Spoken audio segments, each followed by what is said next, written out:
Vampire, long dormant, stares in shock as her ancient coffin is opened under the bright sun. She faces a young werewolf who knows her name and invites her into a world she doesn't recognize. A vampire, long dormant, finds her slumber interrupted by an unexpected visitor. Maria explains the details of her long sleep to our hero. He listens, arms crossed, maintaining a healthy skepticism. Of course he does. Her red eyes widen in genuine shock as she discovers her ancient coffin has been opened. This development leaves her in a state of startled surprise, clearly not part of her extensive contingency planning. Maria asks him why he made that earlier statement. He replies simply that he was afraid. This exchange goes about as well as expected for a recently awakened ancient. With an easy smile, our protagonist cheerfully greets the awakened vampire by name, announcing her return to the living. The ancient being, taken aback, immediately demands to know how this intruder could possibly know her name. A fair question, all things considered. Xing, still smiling,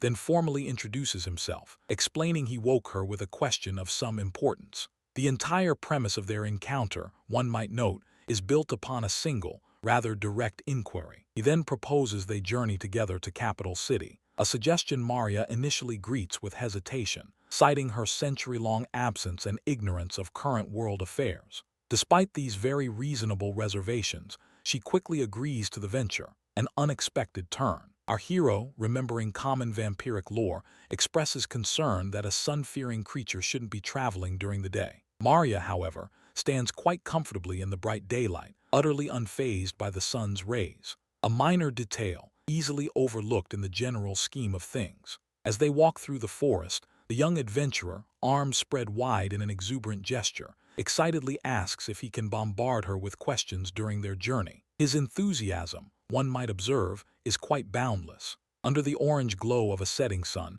he recites facts into a smartphone, noting the vampire's history and unique traits. When the ancient creature catches him documenting her, he playfully denies it before admitting a desire to chronicle his first clan friend. Research, it seems, is paramount. When Maria eventually asks where they are headed, the young man confesses his complete lack of directional knowledge, admitting he has never left his village before and only knows how to descend the mountain. A truly thorough travel plan, then. Elsewhere, Xing descends a separate slope, with the same distinct lack of a destination. Our protagonist, Xing, makes her way down a steep forest slope, a rather precarious method of travel, navigating the rough terrain with a certain clumsy grace, intent on whatever lies ahead. Upon reaching flatter ground, her gaze falls upon an unexpected sight. A large, oddly placed coffin half buried in the dirt, standing out against the natural backdrop of the woods. A note taped to the coffin explains its occupant, a slumbering vampire, and with an optimistic shrug,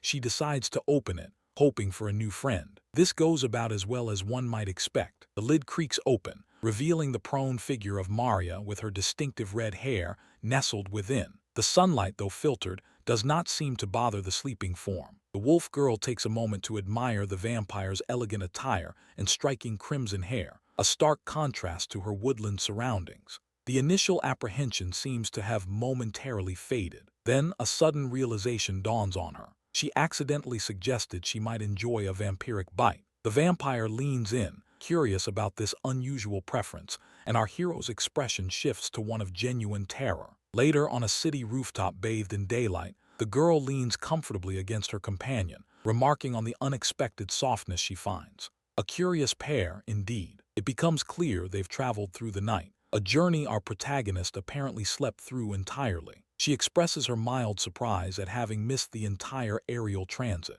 Observing the vast city sprawling beneath them, the wolf girl's excitement bubbles over, and she eagerly asks her companion if they can descend to explore. The urban environment seems to hold a new fascination. Once among the crowds, a curious passerby approaches our hero, asking if he might touch her animal ears. A rather bold request for a public setting. As the man reaches out, the vampire intervenes, seizing his hand midair. The sudden action silences the surrounding crowd, their attention now fixed on the developing scene. Her companion's gaze sweeps over the onlookers, identifying a non-human presence nearby. She challenges the hidden entity to reveal itself, her intensity demanding compliance. Whatever answer she expects, it certainly isn't the polite introduction offered by Qin Yu. The witch, Qin Yu, introduces herself to two visitors, quite composed despite their unexpected arrival. One of them, a young werewolf named Xing, rises and asks if the witch might be the guardian their village awaited, hope evident in her eyes. The girls quickly agree on more casual names. Xing becomes Xiaolin, and she may call the witch sister Qin Yu, a rapid bonding ritual. Xiaolin then explains her current difficulty, residing at a nearby school because she can't fully return to human form. The quiet vampire, Maria, offers a simple compliment about the werewolf's appealing features, a remark that elicits a faint flicker of annoyance from their hostess. The red-headed witch clarifies her own magic. She never learned offensive spells, given that vampires, her natural adversaries, had been extinct for centuries. She assures them she presents no immediate threat. With their immediate fears addressed, the witch extends an unexpected invitation to the now homeless werewolf, offering a spare room in her residence. The werewolf, visibly delighted, readily accepts the offer, promising assistance with household chores, a stable home clearly welcome. Later, as they share a meal, the witch gently reminds her new housemate to moderate her eating. She processes, internally, the sudden,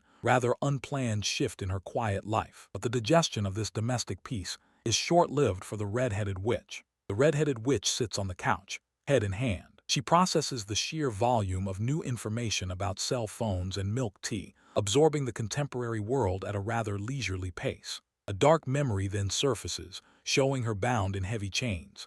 This starkly contrasts her current predicament, echoing a much older, less pleasant form of confinement. Snapping back to the present, the witch asks her companions for a small favor, perhaps hoping to inject some familiarity into her new reality. Her earnestness is quite disarming. Our hero, a young woman named Xing, explains her choice of a large t-shirt received online. She cites comfort as the primary factor. Fashion, for her, is secondary to utility. She then produces two distinct school uniforms, one black and one blue, presenting them to her models. She expects them to try them on for some upcoming endeavor. The witch dons a stark black sailor suit, while the vampire Maria appears in a vibrant blue uniform. Both are ready for the upcoming photo shoot, looking quite different in their new attire. Xing enthusiastically directs the witch, urging her to embrace a bad girl persona and striking numerous poses. The photographer rapidly captures every movement with her camera, undeterred. The witch demonstrates a particular stance, pinning Maria against a wall. She explains it as a technique she often employs when hunting. It's a rather specific method, she notes. Overwhelmed by the intensity of the bad girl portrayal, Xing dramatically collapses to her knees. Maria expresses concern for the photographer's well-being. An ordinary Tuesday, then. The witch clarifies her hunting strategy, which involves luring humans to extract their blood. She notes it typically only worked on women, a rather niche skill. Feeling a momentary insecurity about not possessing the physical attributes to attract benevolent men, the witch impulsively grabs Xing, demanding a kiss to underscore her point. A direct approach, certainly. When Maria voices apprehension about developing emotional attachments, the witch calmly dismisses her worries, stating that, to her, people are merely sustenance. Her perspective remains consistent. Maria is not the only one currently pondering her place on the menu. In a shadowy space, Xing, a young werewolf, quietly wonders if she is merely a burden or just food, longing instead to truly be a friend. Her companion, Qin eagerly grabs her hands, offering a pile of unused clothes for her to try on, a gesture of practical kindness that seems to offer an answer. Qin then extends a hand, beckoning the young werewolf closer, who seems eager to share something as our hero hesitates, eyes wide. Naturally, the werewolf excitedly suggests they all go shopping together, but then pauses mid-sentence, realizing neither she nor the Ancient One knows how to navigate modern streets, a minor logistical oversight. The Ancient One, named Maria, looks intently at her young companion, confirming that she is not being forced into anything and promising her decision to be, there is entirely her own. A close-up reveals the earnest expression of the young werewolf, who questions if the elder only agreed out of obligation, clearly desiring an authentic connection. With a hint of embarrassment, the Ancient One admits she has no idea how to simply hang out with friends, revealing she hasn't had any for centuries. The young werewolf, hearing this, seizes Maria's hands, joyfully declaring herself to be the very first friend. The Ancient One blushes furiously, quite overwhelmed by the declaration. Qin, seeing the moment, leaps onto the Ancient One, playfully claiming the title of second friend, prompting Maria to promptly shove her off, while the young werewolf glows with enthusiasm about teaching her friend the ways of companionship. The redhead then wraps her arms around the ancient one, urging her to depart and explaining they must visit an acquaintance for an illusion spell, necessary to conceal the young werewolf's distinctive characteristics. The young werewolf connects this idea of illusion to her village's own protective barrier, asking if Kinyu could simply provide similar magical assistance herself. Kinyu declines the request, explaining their differing magical specializations, noting she only handles Western magic, which prompts the young werewolf to inquire about the purpose of her village's barrier, leading to a promise of explanation. The young werewolf begins to share her ancestral history, stating that her forebears were not born werewolves,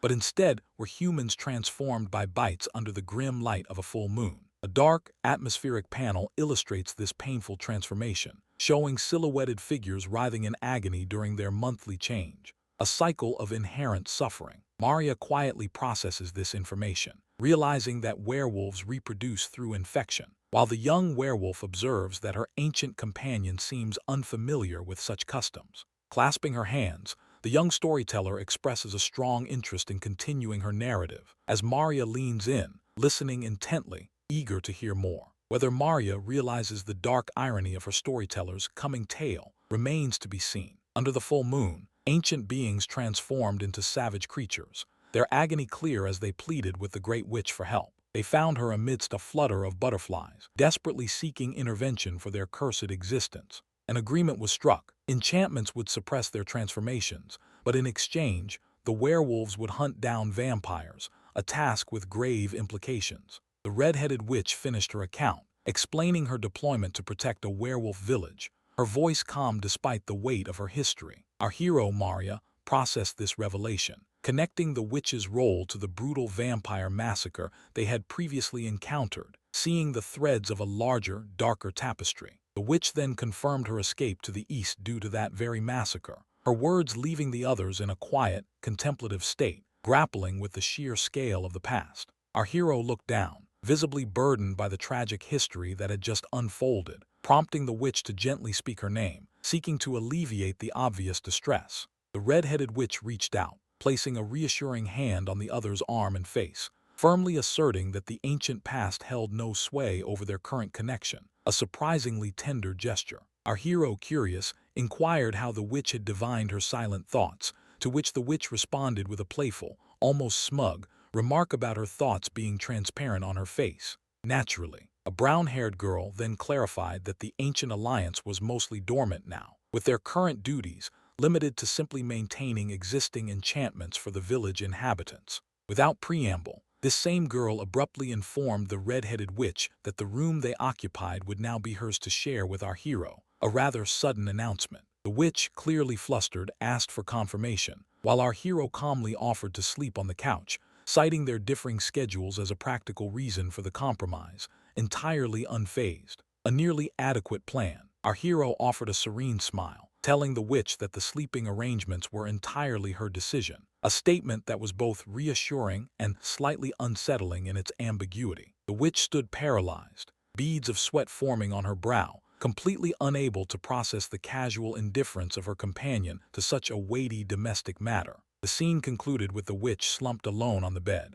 lamenting her complete lack of insight into our hero's true thoughts and feelings, a puzzle she seemed ill-equipped to solve. The silence surrounding the witch is short-lived, as the peace of her bedchamber shatters into fragments. Maria awakens suddenly, gasping and sweating, her hand flying to her mouth as the echoes of a nightmare, a memory of being commanded in chains, still cling to her. A cheerful voice greets her, a young werewolf named Xing offering a bright good morning despite the late hour. The werewolf continues, remarking on the protagonist's hair, suggesting it looks good worn down, a simple observation that seems to cut through some of the lingering dread. She stares into her reflection, quietly questioning if this unexpected calm, this sudden ease, is what companionship truly feels like. Across the table, a bespectacled girl, an ally named Kinyu, aggressively confronts the cheerfully oblivious werewolf, demanding to know who she is and why she is there. The group decides on an outing after their meal, and our hero, with a sudden shift in focus,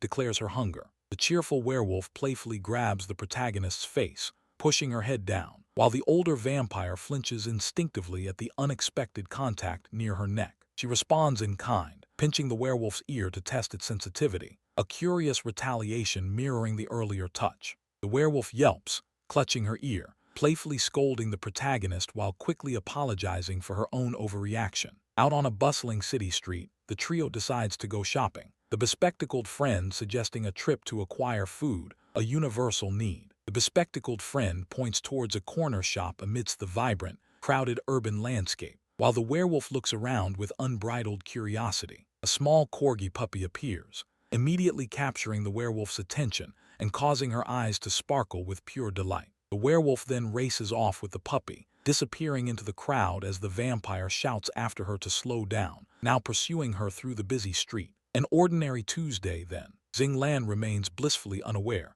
that the chaos is already gaining on her. Our hero, Xing Lan, happily enjoys her street food, completely engrossed in the moment, as someone advises her to temper her enthusiasm. This cheerful demeanor abruptly vanishes as she freezes, realizing the other person, Maria, is no longer by her side, a wave of pure terror washing over her. A companion, the girl with glasses, steps forward, placing her hands on the panicked one's shoulders, calmly explaining that her distress is not a productive response to the situation. They quickly determine a course of action. The werewolf can use her keen sense of smell to locate the missing person, but first, they must escape the overwhelming scent of the various street foods. A nearly adequate plan. Meanwhile, the vampire finds herself in an unfamiliar city alleyway, disoriented and uncertain of her surroundings, wondering aloud where exactly she has ended up. A small dog suddenly appears, trotting ahead of her and stopping at the base of a large tree, as if deliberately guiding her attention. The woman calmly approaches the tree and gently reaches up, her movements soothing as she offers comfort to a white cat perched on a branch, which had been hissing in distress. With the cat now safely cradled in her arms, she then pets the small dog, which responds with an enthusiastic tail wag, finding a brief moment of connection with these creatures. Just as the vampire finishes her impromptu animal therapy, Xing Lan arrives, her tone laced with dry sarcasm as she asks if Maria is enjoying her little solo excursion. The hero then firmly takes the other's hand, declaring they will now work together to find a proper owner for the small dog, making her intentions clear. Naturally, the werewolf pulls the vampire into a comforting embrace, gently admonishing her never to wander off alone again, a slight tremble in her voice. As the two reconcile, a shadowy figure, cloaked and hooded, observes them from a distance, murmuring sinister intentions about dealing with the troublesome Xing Lan. The shadow keeps his distance, but Maria has her own ideas about the evening. Maria reads a message on her phone, a quiet smile forming as a plan solidifies. Her friend Kinyu, observing the development, seems to share the enthusiasm for this newly hatched scheme. Then the young vampire punches the air with a triumphant fist, declaring their imminent departure to her friends with gusto. This visit, it seems, is of critical importance. Her chibi form recoils in utter horror, imagining a colossal nine-tailed fox monster towering overhead with burning eyes. The mere thought of such a creature is quite unsettling. Kinyu reassures our hero not to fret, promising everything will be clear upon arrival. With that, a decision is made to leave immediately. There's no time to waste. The journey concludes outside a modern apartment building, its clean lines blending into the urban landscape. Our guide confidently approaches a dark wooden door. As Maria and Xing Lan wait, Kinyu raps smartly on the door, calling out a name, Kayan Kayan. The group anticipates the opening of this particular portal. The door swings inward to reveal Kayan Kayan, smiling brightly, her distinctive fox ears a clear indication of her nature. She greets her unexpected visitors with warmth. Kayan Kayan gracefully introduces herself by her full name, a flurry of delicate purple flowers appearing around her. Such is the flourish of a nine-tailed fox. Maria and the werewolf offer their greetings, stepping inside as invited. The atmosphere is considerably more relaxed than the earlier imagined scenario, rather convenient. A small panel shows the diminutive vampire smiling contentedly, a stark contrast to the monstrous beast she had conjured moments before. Reality is often less dramatic than anticipation. The quartet soon settles on a comfortable L-shaped sofa, a coffee table marking their space. The setting is domestic, perhaps a little too normal for the circumstances. Kayan Kayan climbs a small ladder, reaching for a book on a high shelf, explaining her profession. She primarily assists creatures of the more monstrous variety. From behind, the werewolf friend asks for more specific details about this unique assistance. The intricacies of monster aid are, apparently, not always straightforward. Holding a folder, she elaborates on her services, which include illusions, identification, and job placement. The werewolf, in response, clasps her hands, fervently requesting employment assistance. She hangs her head in a quiet confession, admitting her pocket money was entirely consumed by food. A relatable predicament, it seems, even for supernatural beings. Of course, the vampire watches the scene unfold, a silent observer in this moment of minor crisis. Her expression gives little away. Kayan takes a seat at a desk, beginning to write, assuring the werewolf of job opportunities. She then pivots, asking Maria for her preferred Chinese name for the new ID. Maria points emphatically, declaring Malia as her chosen name, much to Kinyu's dismay, who insists such a choice cannot be random. The naming process is fraught with subtle complexities. Kayan then turns her attention to the werewolf, indicating it is now her turn. The administrative cue proceeds as expected.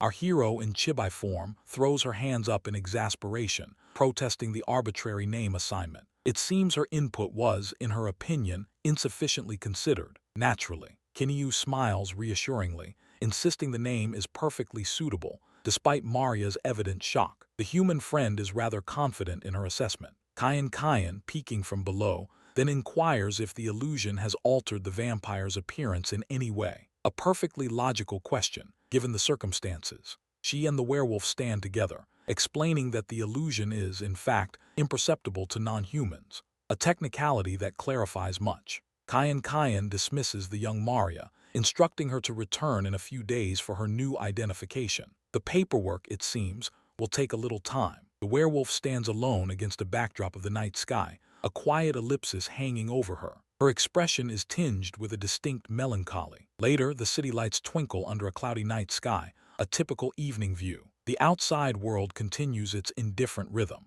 Inside, a quiet hallway stands empty, a speech bubble announcing a brief intermission. Even narrative flows require commercial breaks. Now back inside, the vampire sits on a large sofa, observing her surroundings. Her companion, the werewolf, occupies the other end. Maria rests her chin on her hand, marveling at the rather elegant accommodations. Such surroundings are still a novelty. The werewolf hugs her knees tightly, her eyes filled with a troubled gaze, struggling to recall a particular memory. She admits her continued failure to grasp it. A memory bubble surfaces, showing a younger Maria crouching alone, her hat downcast amidst fallen leaves. A rather poignant image, for the werewolf at least. The werewolf bites her nail, pondering the true meaning of the vampire's expression in that distant memory. She is evidently quite concerned with its interpretation. Both girls now sit on the couch, the werewolf hunched and anxious, while Maria looks away, lost in thought. Her companion observes her intently. The young vampire rests her chin on her hand, a theory forming in her mind. She suspects her companion is upset about their recent separation, a slight misinterpretation.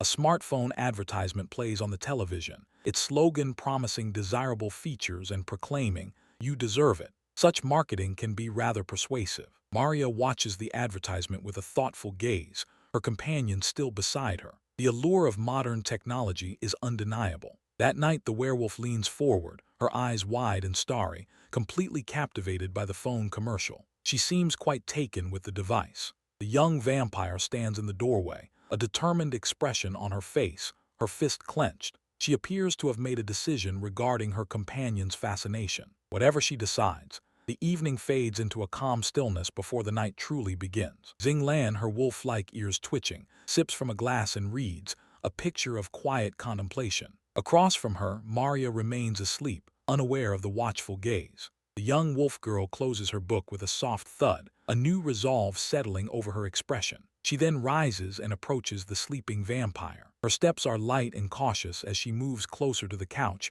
careful not to disturb the quiet. The red-headed one sleeps on, oblivious to the advance. Sitting beside the reclined figure, the wolf girl gazes intently, a quiet question in her bright eyes. The moment stretches, a silent inquiry hanging in the air. A silent thought crosses the young werewolf's mind, a wonder about the sleeping one's true feelings. She ponders if her presence is truly welcome or merely tolerated, a common concern for the introspective. Our hero, Maria, stirs from her deep slumber, a red eye slowly opening to take in the surroundings. The vampire's sleep has ended, signaling a shift in the quiet morning. A chibi version of the vampire sits up, looking around with a confused expression, while the wolf girl quickly attempts to conceal herself. Her attempt is, predictably, less than subtle. The vampire, now more fully awake, turns to the hiding werewolf and asks for the current time. Her voice is still thick with sleep, a contrast to the other's sudden nervousness. The wolf girl, now a little flustered, hesitantly reports that it is around 10 a.m. A bead of sweat forms on her temple as she speaks.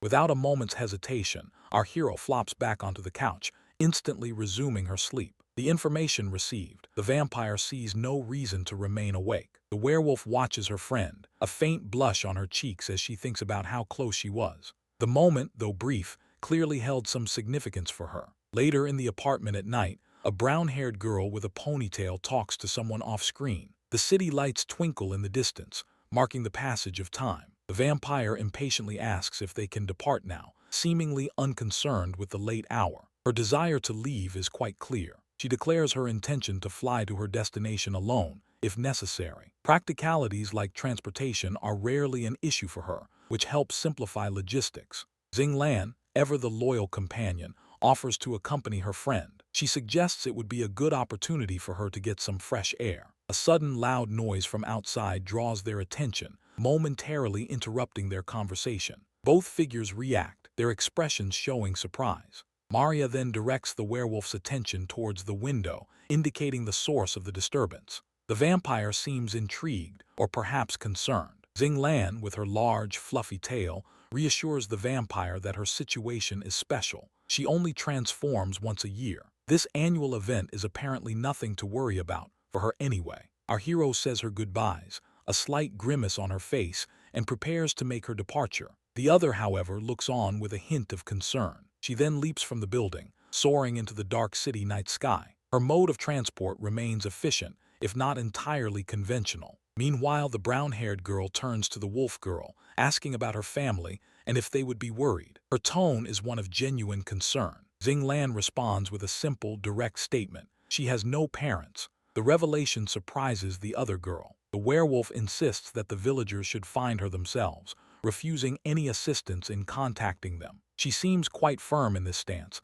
despite the others' worry. Across town in the same dark night, the vampire arrives at a new building. She enters through a doorway, moving with purposeful speed. Maria is handed an ID card, a small formality for her entry. The exchange is swift and businesslike. A blonde fox girl with notable fox ears and tail invites our hero inside and questions her urgency. She seems to be in a position of authority here, as one might expect. The vampire inquires about securing a night job and requests that her presence remain a secret. Her intentions are clear, if a bit mysterious. The fox girl then extends an invitation for the vampire to accompany her. The details of this new venture remain unstated, but the journey begins. Maria has her own ideas about their employment prospects, assuming the vampire is even listening. Our hero, Maria, patiently lists her unique qualifications for the role, explaining how her abilities like flight, enhanced strength, and mind control might just help out in the workplace. She believes these are key features in the job hunt.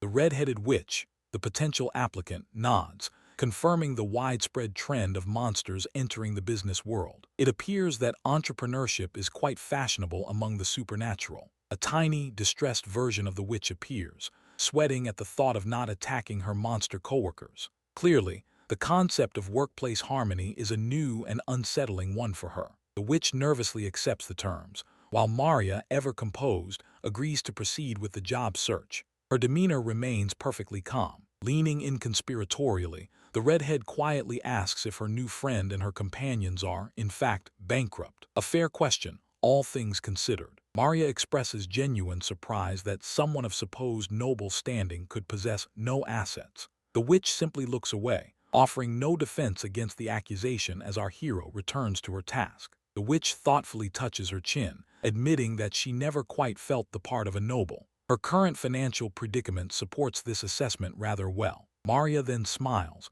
presenting a deferred payment plan for her services, which sounds suspiciously like an agency fee. She is, after all, providing a service. The red-headed woman screams in disbelief at the mere concept of an agency fee, while Maria simply smirks, enjoying the transaction. Business is business, even among friends. Maria calmly announces the available job positions and begins to prepare a spell. Her hand hovers over the laptop screen, emitting a golden light as magic crackles to life. The magic produces a physical paper from the digital screen, a job listing materialized from pure energy. Maria presents the document to the now-sweating applicant, who gratefully accepts it. With a confident smile, Maria gives her final instruction, concluding the agency's part of the bargain. The deal is sealed. Later that night, the bat-winged witch flies under the soft glow of the moon, carefully examining the complicated document. The path forward is not entirely clear. She gracefully climbs through a window, slipping into a dark room without a sound. Her entry is as silent as the night itself. The witch then approaches the sofa,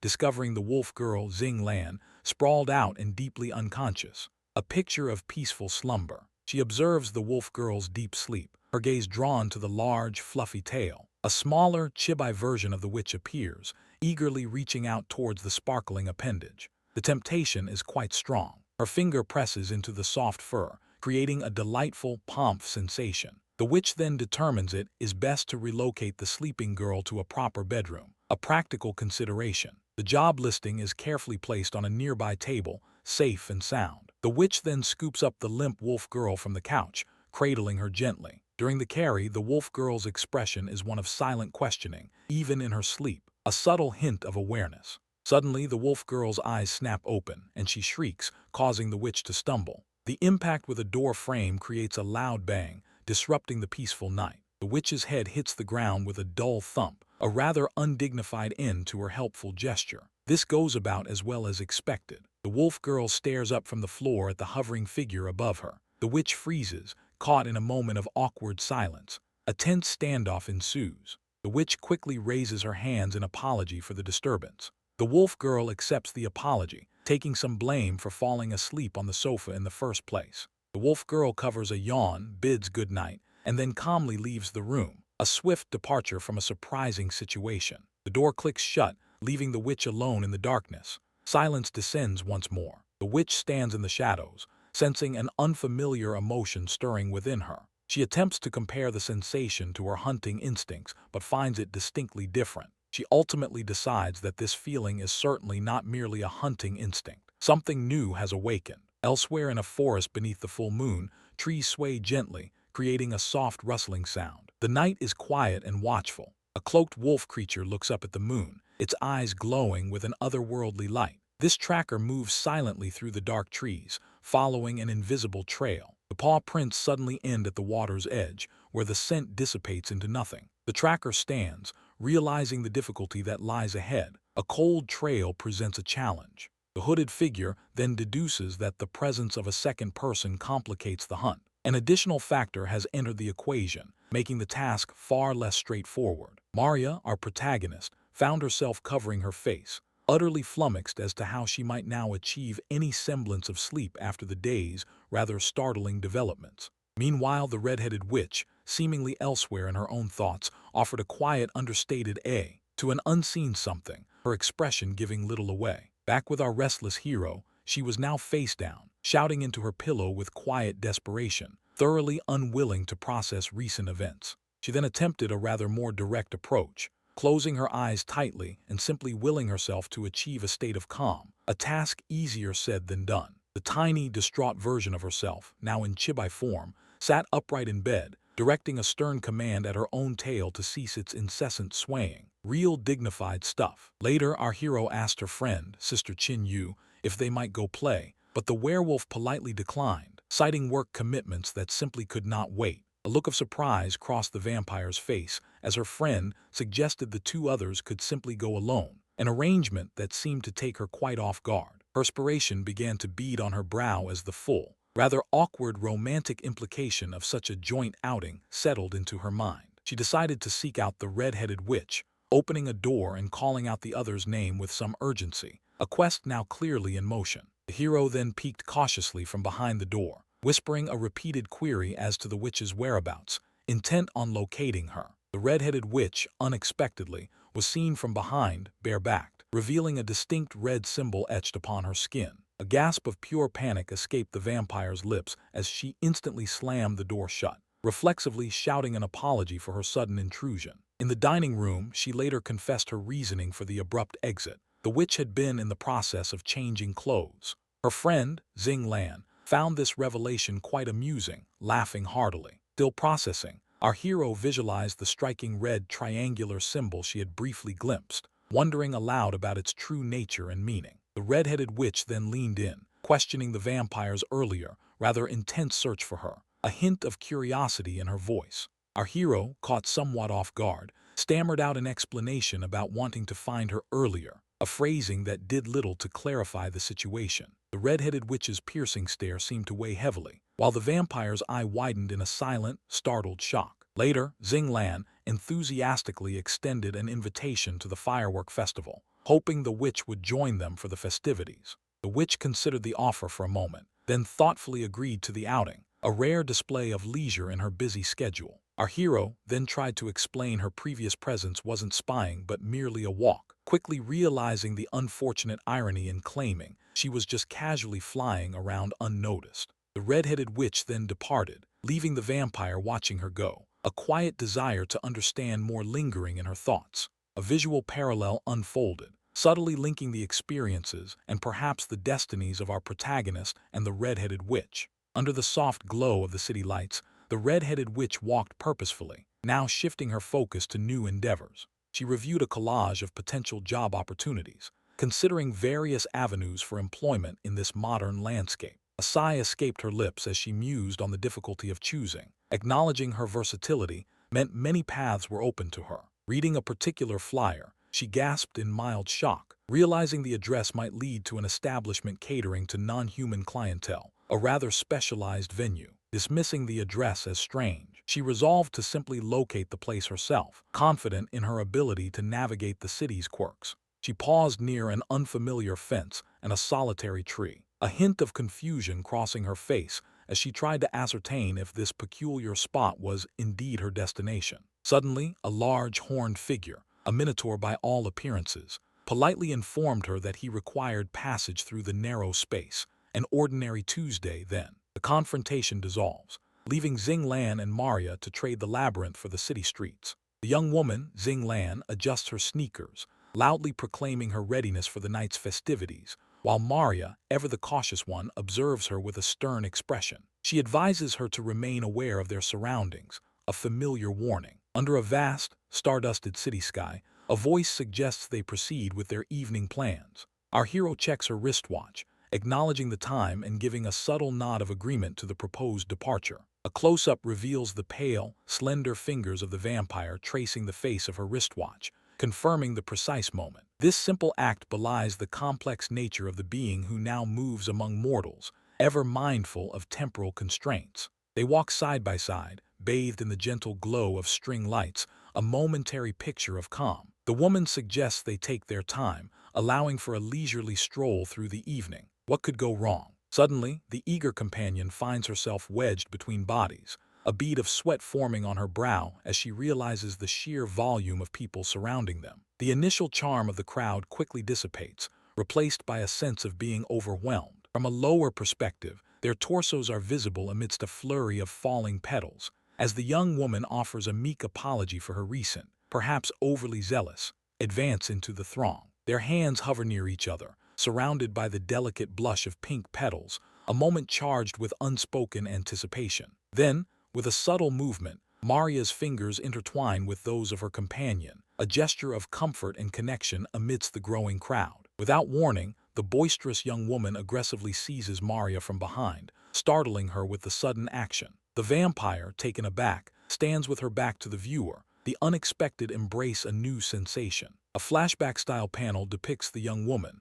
once lost and vulnerable beneath a wide-brimmed hat. The present-day companion explains her actions, citing a past incident where she became separated from her companion, justifying her current, rather firm, hold. Maria scolds her companion gently, reminding her not to wander off again. The young woman, with a cheerful demeanor, readily agrees, promising to stay close. Naturally, a close-up reveals her smiling face, a thought bubble suggesting she realizes the vampire has remembered their previous separation. She resolves to remain focused, intent on not repeating past mistakes. Standing together, the companion inquires about Maria's interests, prompting a suspicious query from the vampire about her companion's motives for asking. She does not mince words. Shifting to a chibi art style, both characters are depicted in miniature, surrounded by whimsical drawings of small animals. Her companion playfully suggests that Maria's interest lies in small animals, a guess that lands with surprising accuracy. The chibi version of her companion expresses regret for asking such an obvious question, an internal thought bubble revealing she had already guessed the answer long ago. This moment of self-awareness is fleeting. Returning to their normal appearance, the companion turns to Maria, her curiosity piqued. She asks if the vampire possesses the ability to communicate with canines, a question born of recent observations. Maria calmly states that her abilities extend beyond mere canines. She can communicate with a wider array of creatures. This understated revelation hints at the true breadth of her powers. In a chibi celebration, the companion expresses her amazement, declaring Maria's ability truly incredible. Their small, cartoonish hands clasp together, a symbol of their growing connection. Delightful. A close-up reveals a confused expression on her companion's face, as she wonders why the conversation has abruptly shifted to focus on Maria herself. This conversational detour is a classic tactic. From an over-the-shoulder perspective, both individuals face a distant pavilion, Maria exhibiting faint yellow stress marks. The festive atmosphere begins to take its toll, subtly revealing her discomfort. A close side view shows Maria covering her mouth with her hand, a sheen of sweat visible on her skin. Her fangs, barely visible, hint at the struggle within, while her companion remains oblivious to the impending change. An ordinary Tuesday, then. An extreme close-up of her companion's eye, accompanied by a warning graphic, signifies a moment of sudden alarm. The reality of the situation registers with sharp clarity. A detailed shot of their clasped hands shows Maria's grip intensifying, a silent indication of her growing distress. The subtle pressure speaks volumes about her inner turmoil. Her companion's worried face turns towards Maria, her expression filled with concern as she questions the vampire's sudden change in demeanor. A reasonable inquiry. Maria hides her face, declaring the situation unbearable due to the suffocating crowd. Her companion's ear barely visible as she absorbs the sudden surrender. The festival has officially become too much for her. An extreme close-up reveals Maria's vampiric features fully engaged, glowing red eyes, pale skin, and a dark, swirling vortex hinting at her true nature. The crowd has triggered her predatory instincts. Of course it has. Maria, engulfed in a dark aura, speaks of her activated instincts, clutching herself as if to contain the surge of power. The human world's sensory overload is proving difficult to manage. Her companion, ever empathetic, apologizes to Maria and swiftly suggests they find a less crowded location. Maria, still visibly distressed, acknowledges the suggestion, desperate for an escape. The young woman reaches out towards a retreating Maria, her voice cutting through the blurred lights of the festival as she implores her to wait. A moment of separation threatens to occur, but is averted. They arrive at a dark brick alley entrance, both figures stepping into its depths, prompting an astonished "eh" from her companion. The sudden change of scenery is disorienting, to say the least. An establishing shot reveals the oppressive architecture of the dark alley, with her companion's frightened face in the foreground. The air of unease is palpable in this unexpected detour. Maria's dark silhouette looms over her companion, her hand grasping the young woman's wrist with surprising force.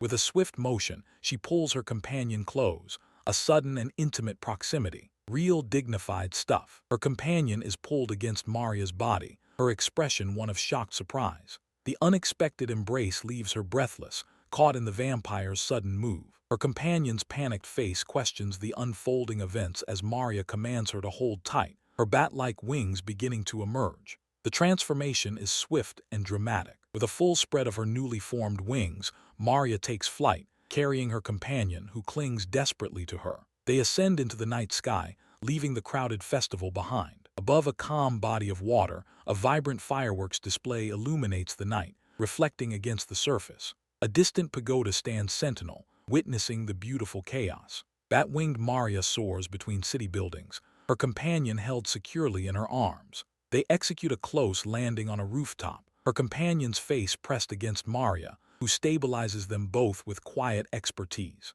A wide shot frames both figures silhouetted against the colossal fireworks display, now unfolding directly before them over the city. The breathtaking spectacle unfolds in magnificent silence.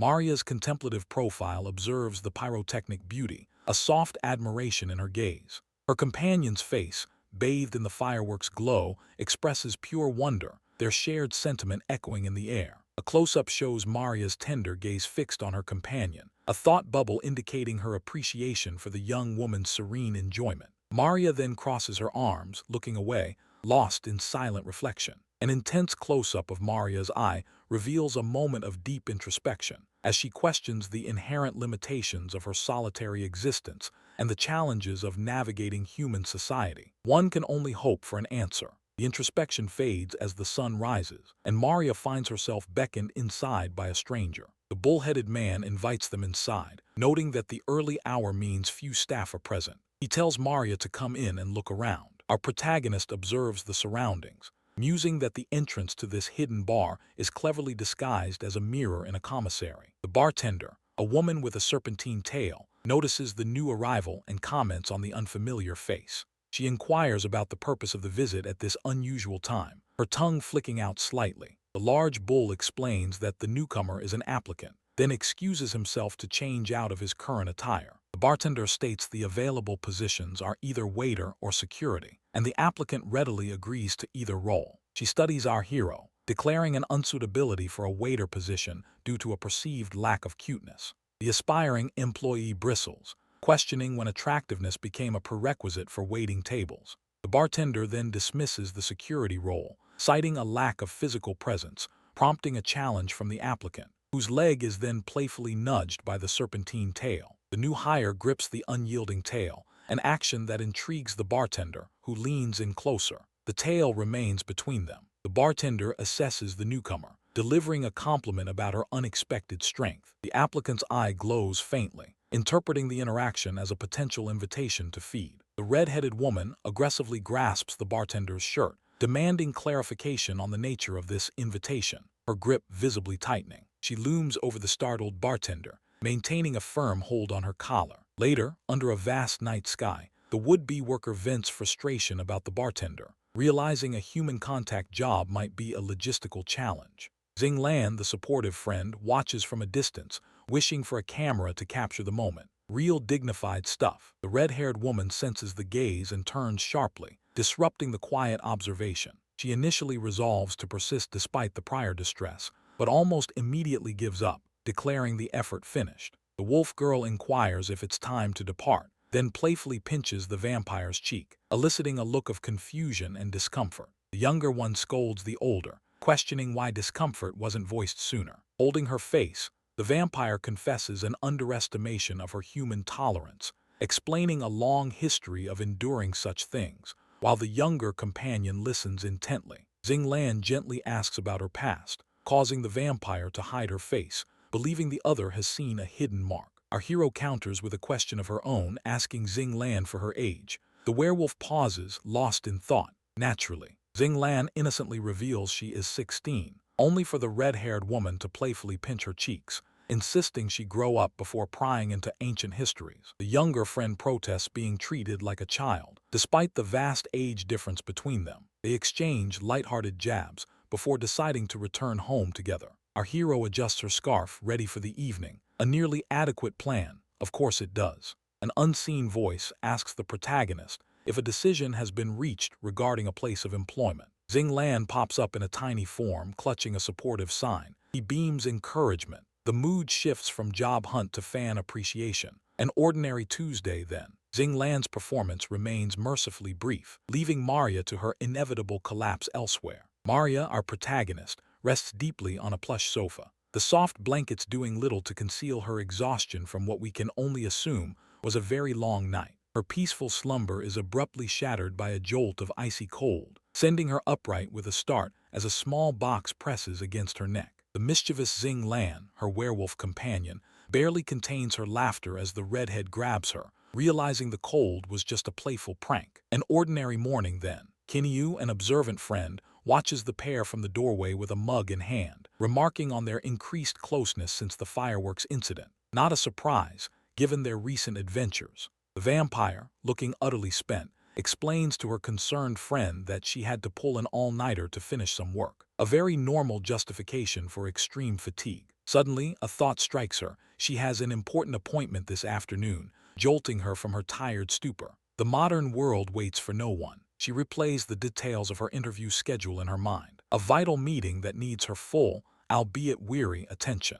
Soon, she stands outside a towering, modern building alongside the fox girl, ready to face whatever new challenges her job search will bring. Quite the change from ancient crypts. Inside, a tall, elegant woman, the supervisor, sits calmly with a white snake draped around her shoulders as our hero approaches the table. The vampire initially shows surprise at the unusual pet but quickly recovers, extending her hand for a polite shake with the supervisor. Professionalism, above all else. Seated at the interview table, she states her interest in a security position, an entirely reasonable request given her abilities. The supervisor explains that the redhead's true nature makes her an excellent candidate for security. Apparently, some qualifications are non-negotiable. The elegant woman then stands, explaining the pecking order of supernatural beings with a casual air. It seems there's a strict corporate hierarchy. Our hero appears suspicious, pondering how this supervisor knows so much about her. A valid concern, given the circumstances. The supervisor offers a slight bow, delivering a sincere apology for the previous misbehavior of one of her staff members.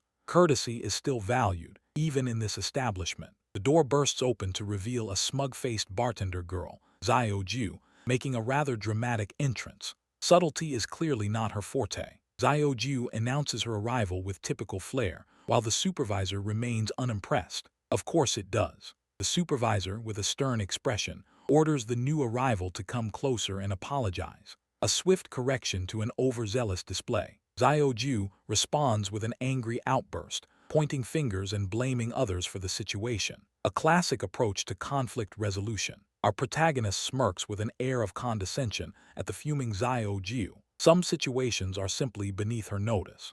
Xiao Ju's face turns crimson with rage as she screams back, clearly incensed by the interaction. A spirited exchange, to say the least. The supervisor, seemingly unfazed, drags the still angry Xiao Ju away, while the redhead calmly holds a pen, ready to proceed. Business as usual. She begins to write on the paperwork, completing the necessary steps as the others watch in silence. In the hallway, the supervisor whispers a warning to Xiao Ju about their shared boss, prompting a nervous sweat from the bartender. Behavior modification, apparently, comes with consequences. Xiao Ju leaves the hallway, only to find Maria wandering directly into a far more complicated conversation. The red-headed witch, a mysterious figure Maria often misunderstands, walks alongside her, inquiring about any lingering affections for a certain loach. Her companion then visibly bristles at the suggestion, her expression twisting into a menacing smile that causes the witch to sweat, despite the apparent calm. In a more chibi, simplified form, Maria explains that she was indeed bothered, and the red-headed witch readily agrees, both acknowledging the situation's inherent strangeness. Maria quietly ponders that the loach probably just seeks attention, while her red-headed friend looks on, taken aback by this casual observation. With a confident smirk, Maria reveals she knows about the gift shopping, completely blindsiding her companion with this unexpected knowledge. The red-headed witch appears flustered by this revelation, while Maria finds amusement in the situation, as a familiar werewolf, Xing casually walks away in the background, unaware. Elsewhere, Xing is sitting on a sofa, patiently waiting, seemingly anticipating someone's arrival or a plan to unfold. Then an enthusiastic friend, Kinyu, bursts into the room with a dramatic pose, announcing her plans for a shopping excursion. Kinyu then peers over the furniture, asking after Maria, wondering where their friend might have gone. She complains about the inconvenience of a staff shortage, lamenting that it means one less person to assist with her shopping endeavors. Xing, however, puffs out her cheeks and insists that she shouldn't be underestimated, flexing her tiny arms to emphasize her point. Later, the pair, now in chibi form, are seen entering a supermarket, ready to embark on their shopping adventure. Kinyu then offers her companion some milk tea, and the werewolf responds with an enthusiastic yes, expressing her eagerness. With shopping complete, Xing smiles brightly, weighed down by numerous bags filled with her delicious spoils. She begins to sweat, a grim realization dawning upon her. She's almost entirely out of money after her shopping spree. As she continues walking, the werewolf resolves to start looking for a job to replenish her depleted funds. A close-up shot of Xing Lan shows her with wide, surprised eyes, seemingly reacting to an unexpected sight or thought. The werewolf's portrait shows her still confused, a question mark bubble appearing above her head, indicating her bewilderment. The scene transitions with an abstract image of leaves, signaling a shift in location or focus. In a different living room, a snake woman is startled by a phone notification, jolting her from her relaxed state on the couch. A close-up of her phone reveals a text message requesting a lookout for Maria, accompanied by a photo of the young woman. The snake woman remarks on Maria's cuteness, but then expresses concern, realizing her night shift will make it difficult to search. Her phone screen displays a simple, sure tilde, as she agrees to the request, despite her scheduling conflict. In a park, a tracker, leaning casually on a fence, responds to a text message, confirming their acceptance of the task. The text conversation further solidifies the lookout duty, ensuring Maria's whereabouts will now be monitored. Maria assumes surveillance equals safety, yet this false sense of security is about to shatter. Maria, our protagonist, stands silently, lost in the undertow of memory as thoughts about complicated relationships swirl through her mind. Her gaze is distant, fixed on something unseen as she quietly processes a troubling situation. A younger version of her friend, Xing Lan, tugs on the girl's shirt, while a dark, shadowy speech bubble looms, accusing her of always meddling in her friend's affairs. The scene is heavy with the weight of an old, uncomfortable truth. Now, the present-day Xing Lan appears as a somber silhouette against a stark, black background, her head bowed in sorrow, lost in the pain of a past recollection. It is a quiet moment of regret. In a vivid flashback to a sunlit classroom, a younger Lan beams with enthusiasm, readily agreeing to help a friend with a stack of books, clearly eager to please and to bond with her. The young werewolf effortlessly carries an imposing stack of books, displaying her inherent strength, while her brown-haired friend looks on with a touch of concern, highlighting the stark differences between them. A simple task for some. The friend then smiles brightly, waves a quick goodbye, and states that she has other plans for the day, leaving the man's companion momentarily confused by the sudden change in her demeanor. A hasty departure, it seems. He sits stunned at his desk, his expression blank, as he tries to process the friend's abrupt exit. The classroom feels suddenly empty around him. Through the classroom window, our hero sees the same brown-haired friend laughing joyfully with other girls, directly contradicting her earlier excuse. A familiar pattern, then. The man approaches the friend under a tree, directly confronting her about the other plans that had supposedly prevented them from spending time together. A straightforward question. The friend retorts sharply that he is being bothersome and reminds him that he isn't her only companion, her words cutting and dismissive. An unwelcome truth, delivered without much finesse. He stands frozen beneath the tree, abandoned and isolated, as the friend and the other girls walk away, their laughter echoing and reinforcing his ostracization. A solitary scene in the end. Back in the present, Maria's hand grips a pen so tightly that her knuckles whiten, indicating the intense, suppressed anger simmering beneath her calm exterior. A vivid display of internal conflict. She looks down at her hand, now holding shopping bags, a sense of resignation settling over her as she fully accepts the painful reality of the memory that has surfaced. The past has a way of catching up. Maria stands among falling leaves, a symbol of transition, as she makes a quiet, internal resolution about her future actions. Her decisions, apparently, are best made amidst nature's gentle shedding. Our hero walks purposefully into the distance, leaving her previous hiding spot behind, carrying her shopping bags as she moves forward. She exits the frame, leaving much unspoken. The quiet of the evening is broken only by a disembodied voice announcing its arrival home, framed by a view of a closed curtain and a window. An ordinary evening welcome, it seems. Maria then stands in the living room, laden with several large shopping bags, as the red-headed witch casually inquires about her purchases. A typical evening for them. She responds with a nervous smile and a bead of sweat, unconvincingly asserting that the heavy bags contain only snacks. Her transparency is, shall we say, less than perfect. Maria quickly makes her way to her room with the bags, leaving the red-headed witch and the glasses woman to exchange confused glances,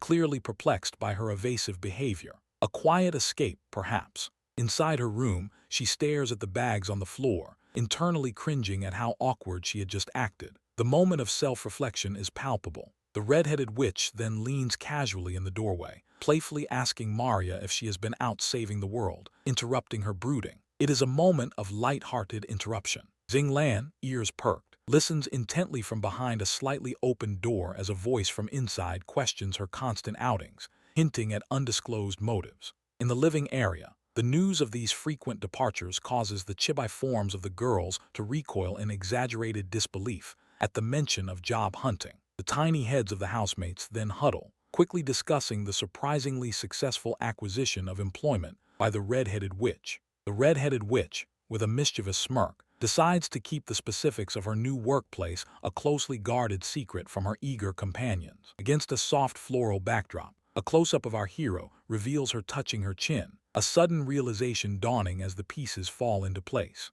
At the entrance to the kitchen, Maria, ever the decisive one, points assertively, assigning the task of preparing dinner as a form of consequence. The red-headed witch reacts with a look of genuine surprise. As Maria clarifies, she will be assisting the werewolf with the culinary duties. After a brief confirmation of their cooking capabilities, the two housemates begin to move towards the kitchen, the one with red hair leading the way. A close-up of the man shows her deep in thought before she finally breaks the silence, inquiring about the first steps in the cooking process. The red-headed witch pauses, then points with conviction, instructing the werewolf to wash the vegetables as a primary action. Sensible. The werewolf opens a kitchen cabinet, her thoughts consumed by concerns about her memory and the pressing need to secure employment. As she holds a cooking pot, a hand suddenly reaches out and grips her hair, startling her from her reverie. The red-headed witch, with practiced ease, begins to confidently tie up the werewolf's long hair, who responds with a questioning glance. With her new hairstyle complete, the werewolf appears visibly flustered, her expression a mix of surprise and mild embarrassment. A full body shot reveals the man now sporting a neat ponytail, while the red-headed witch offers sincere compliments. As one does, the werewolf, overcome by shyness, playfully shoves the red-headed witch away, attempting to conceal her blushing face. At the dining table, 3 meticulously prepared dishes sit ready, promising a delicious meal. The red-headed witch casually samples a dish from a bowl, while the werewolf watches with a worried expression, concerned for her well-being. A melancholic smile touches the red-headed witch's lips as she reveals a profound symptom, her inability to discern any flavor. The werewolf, deep in thought, gently takes the red-headed witch's hand, a gesture of comfort and understanding. This brief moment of tenderness is exactly what the witch fears most. Xing, the young werewolf, reaches out to touch the red-headed witch's hand, an unexpected gesture of closeness. The witch herself muses on this unusual behavior,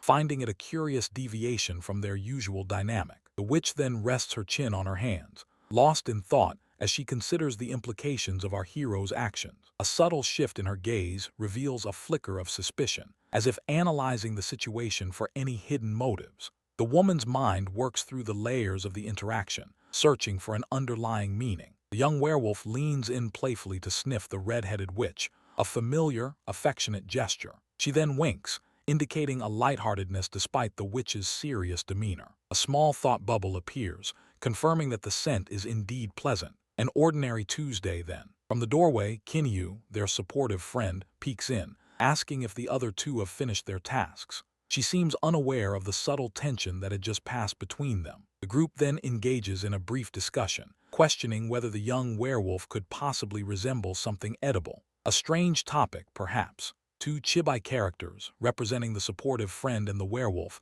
express regret over a missed meal, their tiny forms conveying disproportionate disappointment. Hunger, it seems, is a serious matter. The red-headed witch then announces her plans to shower and begin working every day at 8 p.m. Her schedule is, as ever, a mystery. The young werewolf calls out to their supportive friend, formally requesting assistance in finding employment. The urgency in her voice hints at a growing need for stability. Their friend eagerly agrees to make the inquiry immediately, pulling out her phone to begin the search. Her willingness to help is immediate and without hesitation. The friend then asks the werewolf about her culinary training, curious about the source of her surprising cooking skills. Our hero's talents, it seems, extend beyond the expected. The young werewolf places dishes down and explains her cooking backstory, attributing her skills to a school cafeteria lunch lady. One learns in unexpected places, it seems. The young werewolf notices a reply has come through on the supportive friend's phone, catching her attention immediately. News travels swiftly in the digital age.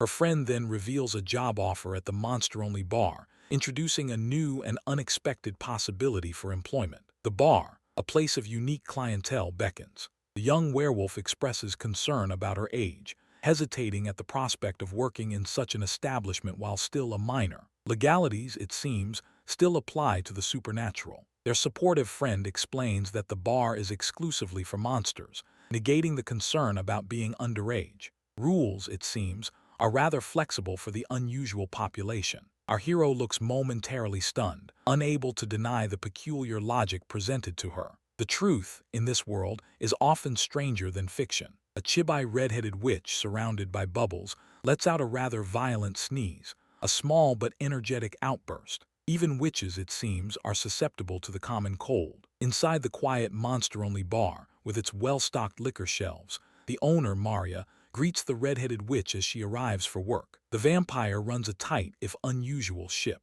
Maria smiles, complimenting the witch on how well the uniform suits her, a subtle acknowledgement of her new role. She makes a fine figure, it seems. The red-headed witch stands poised and sharp in her black uniform, set against a background of sparkling light. She projects an air of competence and readiness. Maria then introduces Xing, a large bull-headed figure who will take over the witch's job training. The bar owner delegates authority with an easy confidence. The characters exchange formal greetings, a brief but polite interaction establishing their working relationship. Proper etiquette is observed, even in a monster bar. Xing then gestures for them to follow him, taking charge of the instruction, while Maria watches on silently. She trusts her subordinates to handle the details. The red-headed witch reaches out towards Maria near the curtains, interrupting her departure to ask a specific question. Her curiosity, it seems, has overcome her usual reserve. Maria consents to the question, her expression indicating a willingness to listen.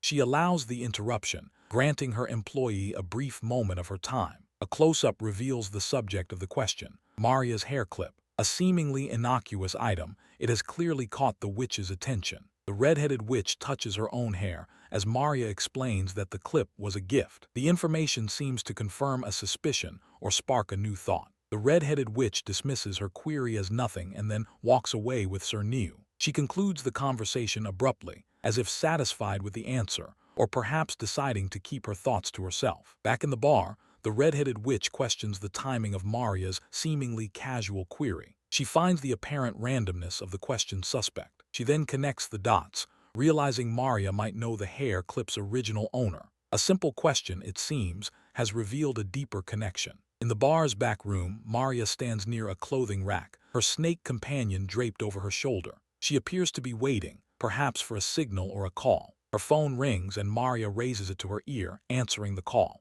Business, it seems, is never truly finished. A close-up shows Maria speaking into the receiver, her expression calm and composed. The conversation continues, linking her to events unfolding elsewhere. On a city rooftop at night, a pink-haired girl sits on the ledge, identifying herself to her boss. Her posture suggests a certain disregard for heights. The girl confirms her understanding of the mission parameters, stating she will be absent for 2 days. Her commitment to the task is evident in her straightforward declaration. She then notes the passage of time since she last saw Maria, a flicker of memory crossing her face. Some connections, it seems, linger. The girl cheers with excitement, promising to return with a special game. Her dedication to her hobbies, even on a mission, remains absolute. She departs, and the red-headed witch trades her enthusiasm for the mundanity of a quiet evening. The red-headed witch begins an ordinary evening by calmly selecting her work attire, a simple yellow shirt and dark pants. In the living room, her sudden appearance causes Maria,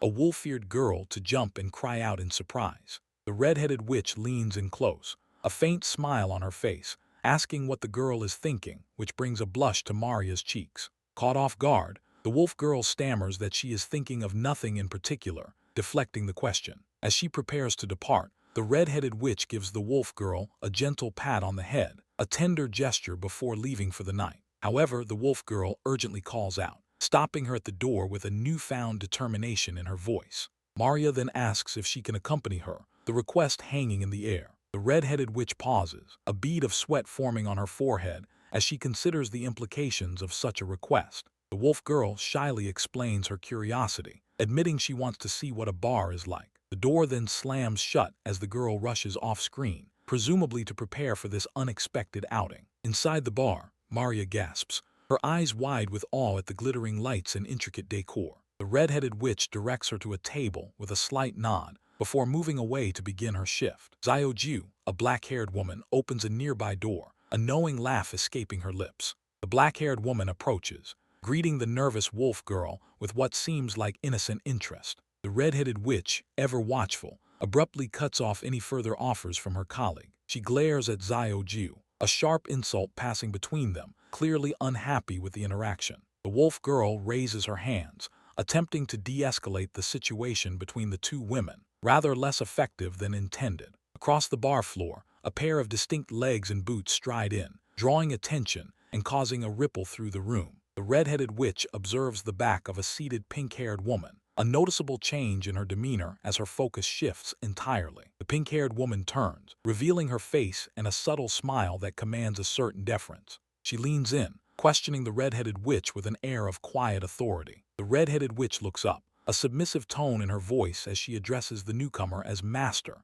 an unexpected revelation in the smoky bar air. The smoke eventually clears, leaving the red-headed witch to navigate the sudden introduction of a vampire. The vampire Maria extends a hand to the red-headed witch, offering a formal greeting, as a young employee in the background looks on with wide eyes. Our hero, however, displays a rare moment of bashfulness, a subtle flush coloring her cheeks as she stammers softly. The witch continues to look on, her expression unreadable, as the crimson-haired woman seems to collect herself, regaining her usual composure. Composed now, she playfully pokes the witch's forehead, advising her to abandon archaic honorifics in favor of a simpler title, boss. The younger employee, meanwhile, appears utterly bewildered by the entire exchange. The witch agrees with a nod, then swiftly places an order for a drink, accepting the new, more modern dynamic. After securing her drink, the witch calmly inquires about the past few centuries, a casual question that carries a profound weight.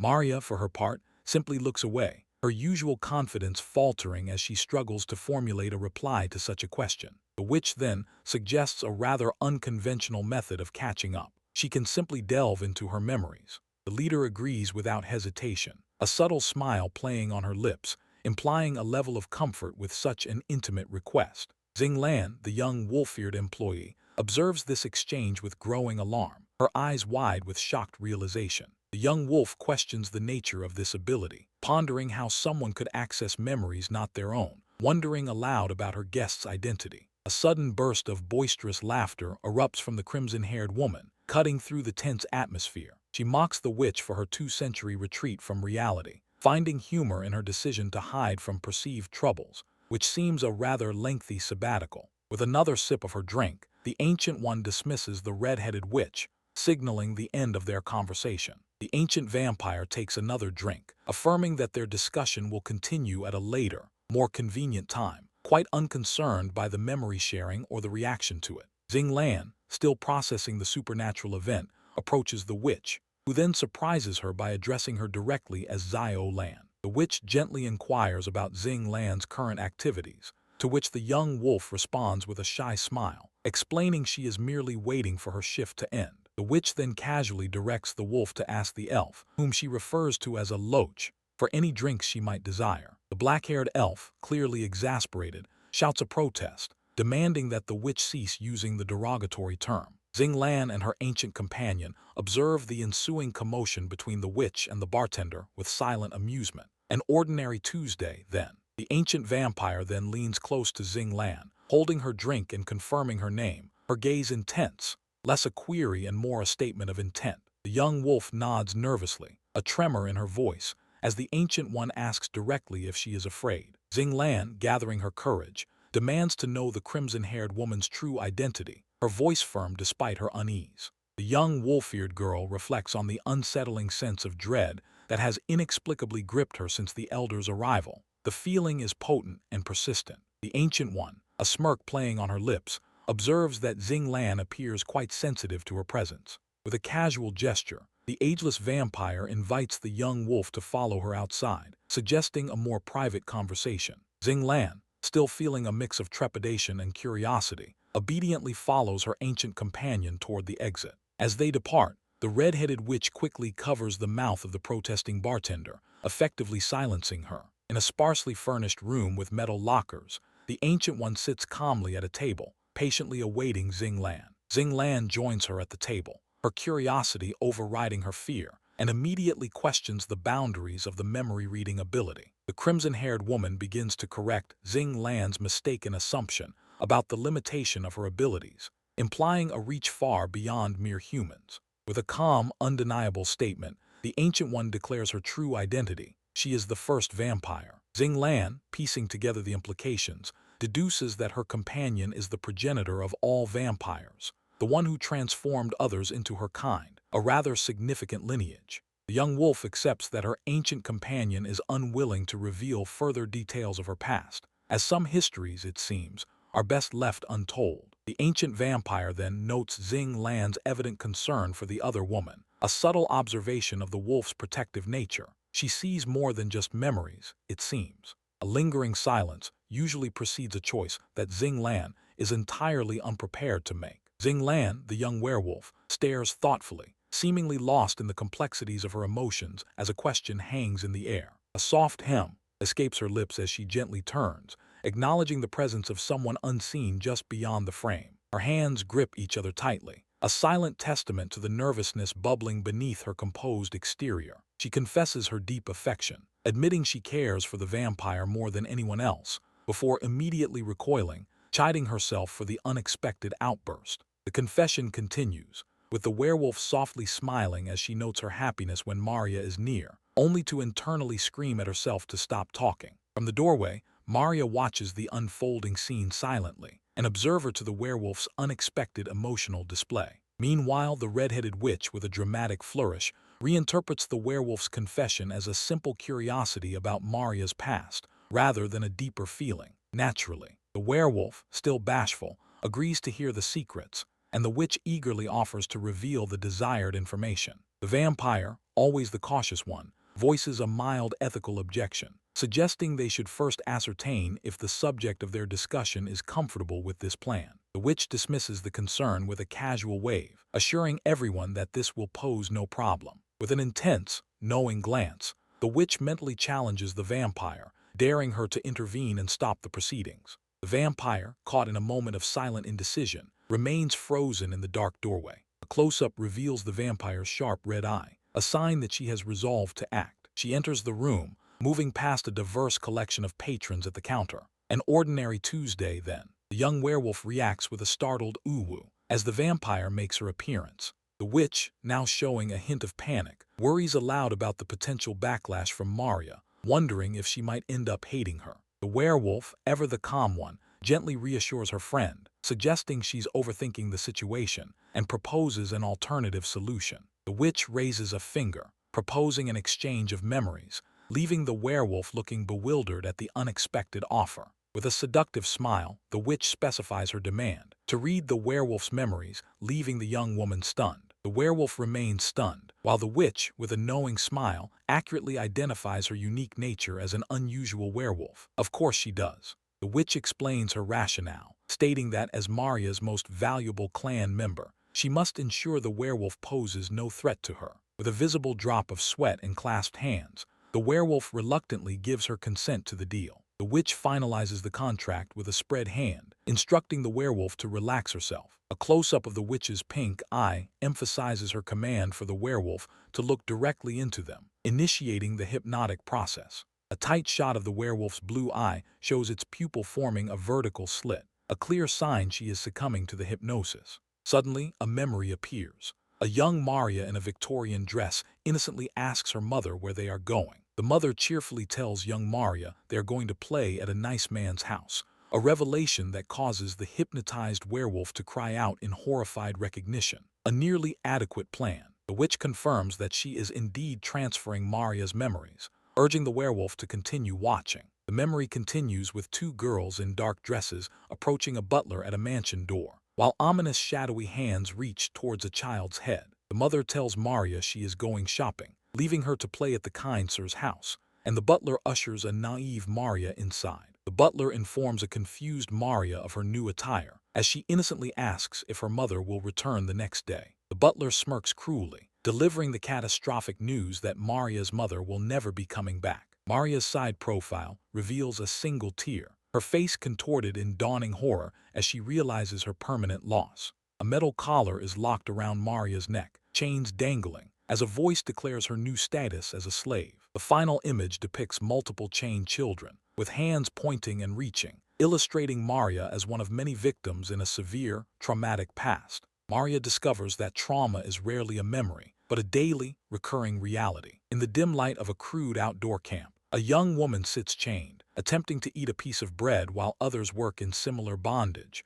overseen by some unseen authority. Maria, our hero, takes a bite, but her meager meal is abruptly interrupted as a large hand swings in, knocking the food from her grasp. She recoils, already bracing for impact. The meager bread lies discarded in the dirt as a whip cracks through the air, sending the young woman flinching back from the looming figure above her. Her daily routine continues, a harsh existence. A close-up reveals her bruised face, marked by the struggles of her captivity, as shouts and alarms echo through the camp. Something unexpected is disturbing the brutal norm. Suddenly, a tremendous impact rocks the area, sending dust and debris flying, forcing the captive woman to shield herself from the sudden blast. Her routine misery is broken by an even greater, unknown threat. Peeking through her fingers, she sees the red-headed witch, a mysterious figure, holding their overseer by the throat. This new arrival certainly changes the dynamic of the night. The witch offers a chilling smirk, clearly relishing her control over the situation,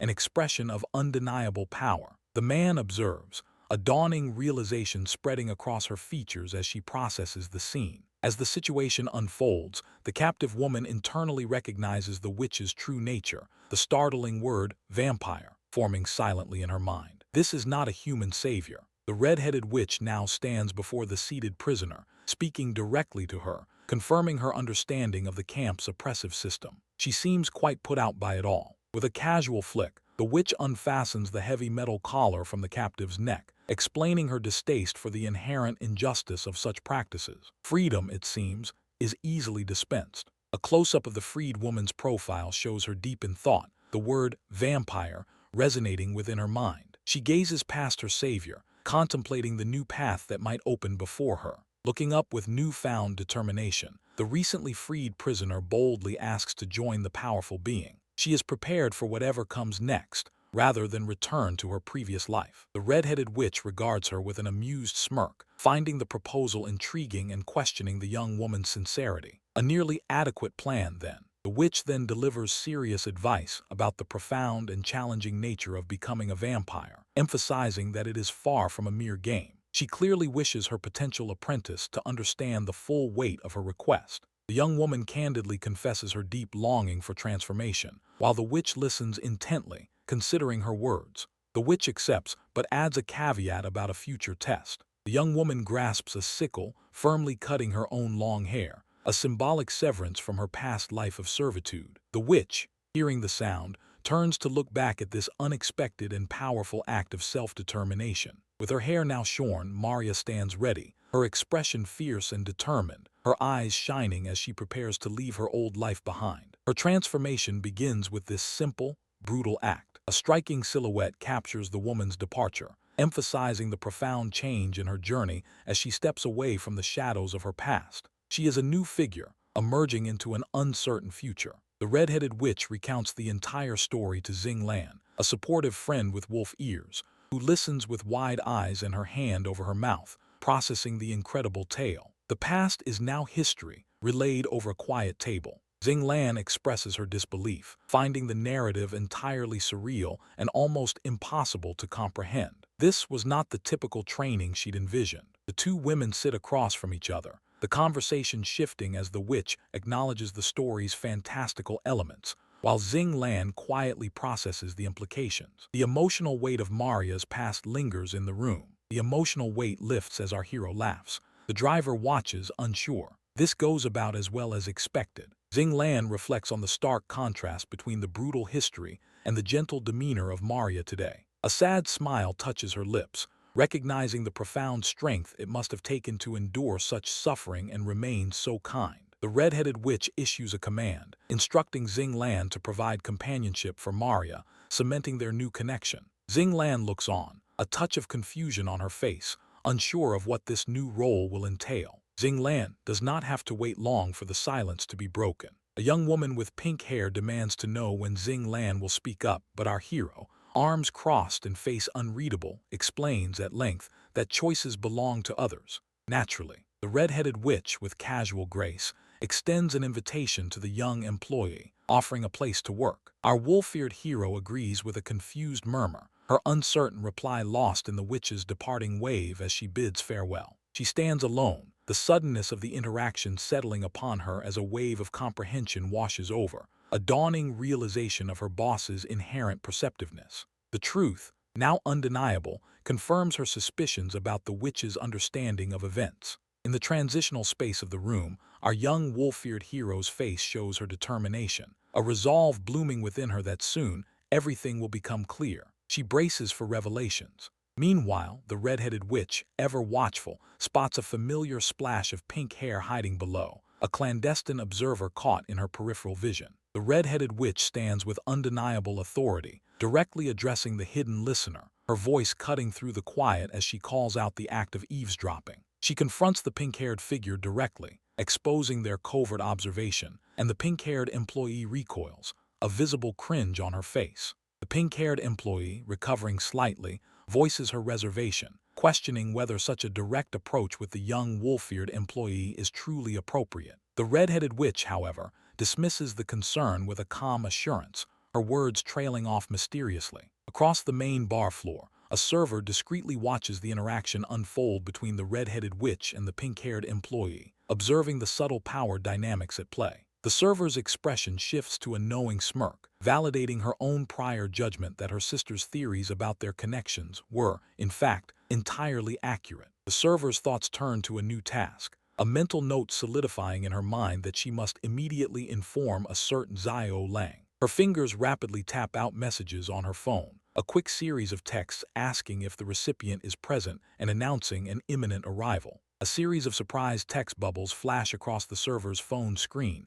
questions pouring in. She came alone, and she knows one of our employees. The server responds by raising her phone, poised to snap a picture of the red-headed witch and the pink-haired employee, capturing the scene for further analysis. In a more private bar area, the red-headed witch acknowledges the terms of their conversation, then smoothly pivots to offer a piece of personal guidance. She begins a cautious discussion, stating that certain emotions prove difficult to suppress, a subtle warning draped in advice. The pink-haired employee completes the thought, her earnest delivery confirming the shared understanding that certain feelings are indeed hard to control. The red-headed witch, her expression cool and distant, contemplates the transient nature of emotions, believing that with enough time, all feelings eventually fade. The pink-haired employee, however, breaks the pensive moment, waving an excited farewell, her voice bright with plans for gaming. Later, in a quiet hallway, a clock on the wall indicates the late hour, its hands marking the passage of time in the deserted space.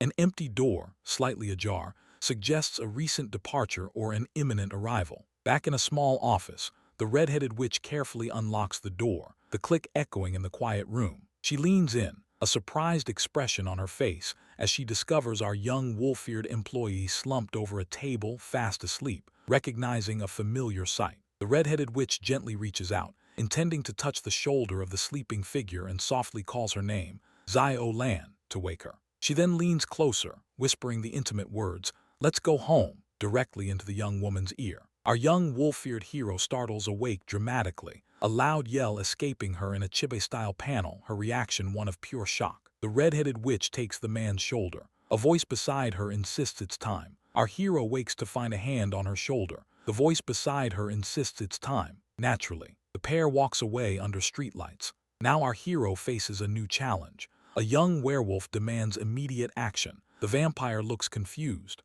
Of course it does. The red-headed witch, with a look of genuine concern, reassures the distraught figure that she places no blame, offering solace as the young woman hides her face in her hands, unable to meet her gaze. Along a night path near a fence, the red-headed witch explains her previous silence, clarifying that she simply didn't wish to burden her companion. The young woman abruptly halts, absorbing the weight of the confession. In a close-up, the young wolf-eared employee declares her unconditional acceptance of whatever she may learn, a heartfelt confession that speaks to her loyalty and understanding. The red-headed witch, with a dismissive air, speaks of her own history, framing it as nothing more than a mundane story, an attempt to lessen its perceived impact. As she speaks, her feet step on the ground, crushing autumn leaves underfoot, physically closing the distance between them. In a sudden gesture of affection, our young wolf-eared hero wraps her arms around the red-headed witch's waist from behind, initiating a surprise embrace.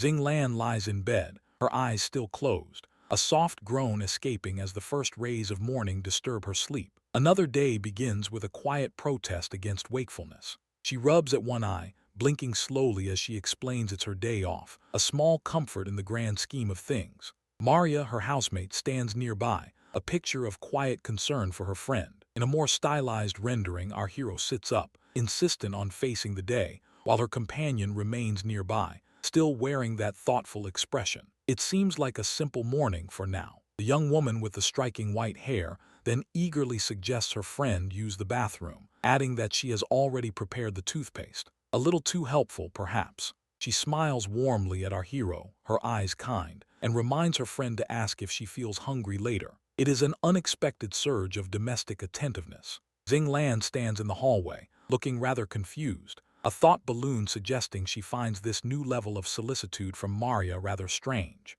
The sudden shift in behavior is certainly notable. A close-up reveals her bewildered expression, her eyes wide with a mixture of surprise and mild alarm. The increased affection from her housemate is clearly registered, but not quite understood. As evening descends, the apartment is bathed in the soft glow of twilight, marking a quiet transition from day to night. The hours pass. Later in the living room, Maria's head suddenly appears from behind the sofa, her curiosity piqued as she asks our hero what program she is watching. Always a delight. The two settle onto the sofa, prepared for an evening of shared entertainment, a bag of snacks ready at hand. They agree to watch together. Maria quietly munches on potato chips, her attention briefly diverted as she gently questions her friend's choice of genre. It seems her companion is venturing into new territory. Our hero offers a nervous smile, admitting with a slight blush that this is her first experience with such a film. A tentative step into the unknown. The white-haired woman observes her friend's enthusiasm, a small thought bubble above her head,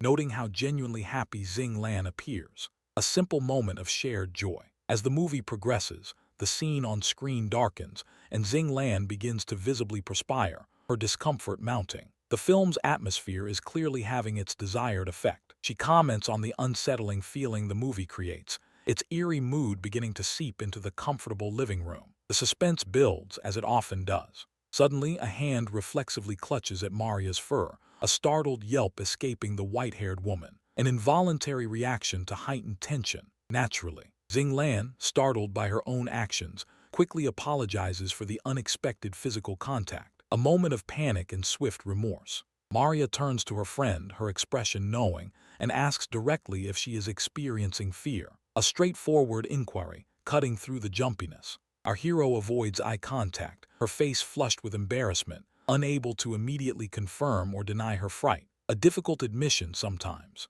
She covers her face with one hand, a clear sign of distress, and finally admits to being scared. A moment of candid vulnerability. Maria then subtly shifts closer to her friend on the sofa, a comforting gesture in the face of her apparent terror. A small movement, yet significant. The white-haired companion calmly continues to snack on chips, utterly unperturbed by the movie's growing intensity, while Xing Lan remains on edge. Meanwhile, the film character senses a presence. On screen, a girl in a school uniform cowers, surrounded by visual cues indicating approaching footsteps. The horror movie trope, executed with precision. The character on screen hears a chilling drip, and as she turns, a monstrous entity is revealed in the shadows. The jump scare, perfectly timed. A close-up shot of the monster's grotesque face fills the screen, fangs, and a long tongue visible. This image is clearly designed to induce maximum terror. Xing Lan, unable to contain herself, lets out a terrified scream at the sight of the creature,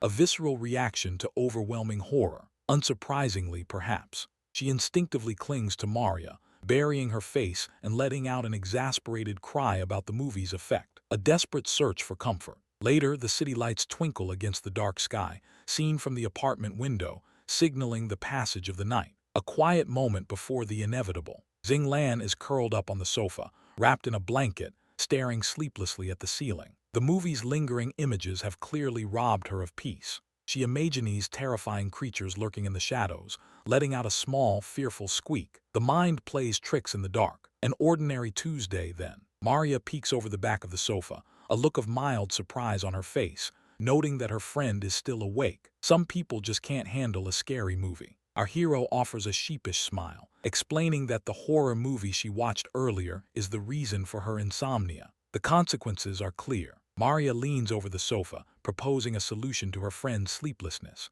She offers to let Xing sleep in her room, a straightforward offer. Xing looks up, wide-eyed and shocked at the unexpected invitation. Her surprise is evident. It seems this was not part of the plan. Maria playfully chides her friend, reminding her of the need for sleep to be well-rested for work the next day. A gentle nudge towards practicality. Xing, somewhat resigned, agrees but mentions needing to use the bathroom first, while her companion notes her friend's half-asleep state, a minor logistical detail. Finally, the two are seen as stylized figures, snuggled together under the covers in the darkened room, a peaceful conclusion to a night of unexpected terror. For now, the monsters are held at bay. This brief truce remains fragile, as the red-headed witch soon discovers that sleep offers no sanctuary. The red-headed witch lies awake, watching her sleeping companion. She feels a familiar childhood fear, one she thought she had outgrown. She props herself up. The warmth radiating from Maria is a strong pull. A quiet internal wish forms, a desire to close the distance between them, which is, of course, a dangerous thought. Her hand, tipped with dark nails, hovers near the sleeping girl's cheek. It almost touches but stops, a moment of hesitation. Then in a sudden move, their hands intertwine. Just as quickly she freezes, her eyes widening in silent realization of her own actions. A memory surfaces. A pink-haired acquaintance confronts her. This friend observes that getting close to someone who will forget everything in a year is a peculiar strategy, and the witch dismisses the concern. She explains that the werewolf saw her as a friend, not just a food source. This distinction, she insists, made all the difference. Back in the present, the red-headed witch lies in bed, a resolute expression on her face. She plans to leave when the year is over, a calculated exit from a temporary arrangement. She buries her face in her hands, thoughts swirling about the need for self-control. Relying on such fleeting reassurance, she concludes, would lead to nothing good. A soft murmur escapes her lips, barely audible. Her hands are now separated on the bedsheet, a physical representation of her internal decision. The hands remain apart, a visual symbol of the commitment she makes to herself. She must maintain this distance, for both their sakes. The next morning, the witch stands in a doorway, hand to her cheek. A blush creeps up her neck, steam lines suggesting a deep embarrassment over her nighttime thoughts. In the living room, Kinyu, a friend, laughs from the couch. She teases the witch about her fear of monsters, finding the irony amusing given the witch's own supernatural nature. Kinyu leans in conspiratorially, whispering more about the witch's secret fear. The witch stands, visibly irritated by the playful jab. The witch, now in a chibi form, yells defensively. She insists that vampires are not inherently afraid of monsters, her pride wounded. Despite the supposed poor sleep, she appears energetic, ready to defend her vampire pride. The accusation clearly stings. Kinyu continues to laugh, pointing at the fuming witch. Maria sits nearby, calmly reading a book, seemingly oblivious to the unfolding drama. Kinyu keeps mocking, enjoying the witch's reaction. The witch forces a smile, her teeth gritted in barely concealed annoyance. Real dignified stuff. Kinyu then whispers a rumor about the witch's alleged lack of magical skills. The witch responds with an indignant smirk, clearly preparing to prove her wrong. The witch holds up a glowing orange object, a magic prop. Maria claps excitedly at the sparkle effect, while the witch behind her judges the simplicity of the display. Kinyu offers a sarcastic smile, acknowledging the witch's proud grin. The display, though simple, seems to have served its purpose. Kinyu then presents an ornate mirror, instructing the witch to hold it. The witch complies, looking confused, unsure of what this next step entails. With a dramatic flourish, the witch is transformed. She now sports twin tails, holding the mirror with a confident, almost smug grin. Kinyu covers her mouth, gasping at the witch's new cute look. The witch, however, yells Kinyu's name in protest, disliking the attention. The witch leans toward Maria, calling her name and declaring her cute. Maria freezes, blushing intensely, overwhelmed by the unexpected compliment, and the witch looks satisfied with the reaction. Maria then laughs triumphantly, playfully declaring her own superiority in cuteness. She squeezes the witch's hands, asserting her dominance in this impromptu contest. The witch then aggressively ruffles Maria's wolf ears, causing her to scream in protest. Maria retreats to escape the teasing, and Kinyu merely observes the chaos. Maria sits down, stunned, processing the playful but aggressive interaction. The suddenness of it all leaves her momentarily speechless. Our hero turns to see a small figure storm off. The child declares a change is coming. Naturally, the child storms off, leaving our hero to ponder. The door creaks open. A red-haired witch steps inside, sighing in relief. Naturally, unseen, a hooded silhouette lurks in the industrial shadows, peering out. A thought bubble confirms the target has been identified, a silent threat to the unsuspecting witch. Xing Lan remains entirely unaware that her peaceful evening is about to be interrupted. Xing Lan sits by the window, her tail wagging gently as she hums a quiet tune, the city lights twinkling in the distance, seemingly content after her tasks. A closer look reveals the rhythmic sway of her tail, a simple expression of her peaceful state, completely absorbed in her own little world under the pale moonlight. Her blue eyes shine, a slight blush dusting her cheeks as she muses to herself about her growing understanding of Maria. This simple act of reflection brings a quiet joy to our hero's face. With a hopeful glance, she inwardly affirms that the connection between them is strengthening, a silent belief in the bond they share. Her hands rest gently on a closed sketchbook, a moment of quiet contentment after her creative endeavors. The air is still, the only sound the soft hum of the city. Her purple-blue irises, wide and soft, gaze down at the sketchbook, carrying a tender expression, her thoughts still with the subject of her artistic efforts. A single finger playfully pokes at the page where a drawing of Maria's cheek is, accompanied by a soft poke sound, a small, affectionate gesture. Then a wide yawn escapes her, stretching her arms above her head as she sits up on the bed, her fluffy tail curling beneath her, a sign of her relaxed and sleepy state. Finally succumbing to weariness, a chibi version of our hero sprawls out on her back, eyes closed in what looks like a very deep and immediate slumber. A long day, apparently. The sight of the full moon through her window, however, abruptly jolts her awake, triggering a sudden rush of concern as she recalls the details of past transformations. Lying on her side, a hand near her face, she mentally calculates the timing of the next full moon, wondering if her transformation will occur this month or the next. A bead of sweat forms on her brow as a wave of dread washes over her, contemplating the difficult task of explaining her condition to her friends. A truly compelling argument, one would assume. With her arms crossed over her face, she expresses shame for her actions, perhaps for having snuck out before a determined look sets in. She decides to handle the impending situation herself. She rises onto her hands and knees on the mattress, her posture indicating a sudden surge of resolve and purpose. The quiet night holds her secrets. A close-up of her profile reveals a firm set to her mouth and a determined gaze, signaling her commitment to whatever plan she is formulating. From behind, she gazes intently at the moon, her thoughts consumed by her friend Maria, underscoring the weight of her responsibilities. The full moon dominates the dark blue sky, a silent witness to her internal struggle. It seems the celestial body has plans of its own for her. In a different part of the city, the red-headed witch walks under the moonlight, hands in her pockets, contemplating her finances and the demands of her work. Suddenly aware of a follower, the witch's eyes glow pink as she acknowledges the non-human presence. She finds herself tracked, a common Tuesday occurrence. The hooded stalker, partially visible behind a pillar, carefully observes the red-headed witch, who stands unknowingly with her back partially turned, near a fence. With a soft step, the cloaked figure strides forward,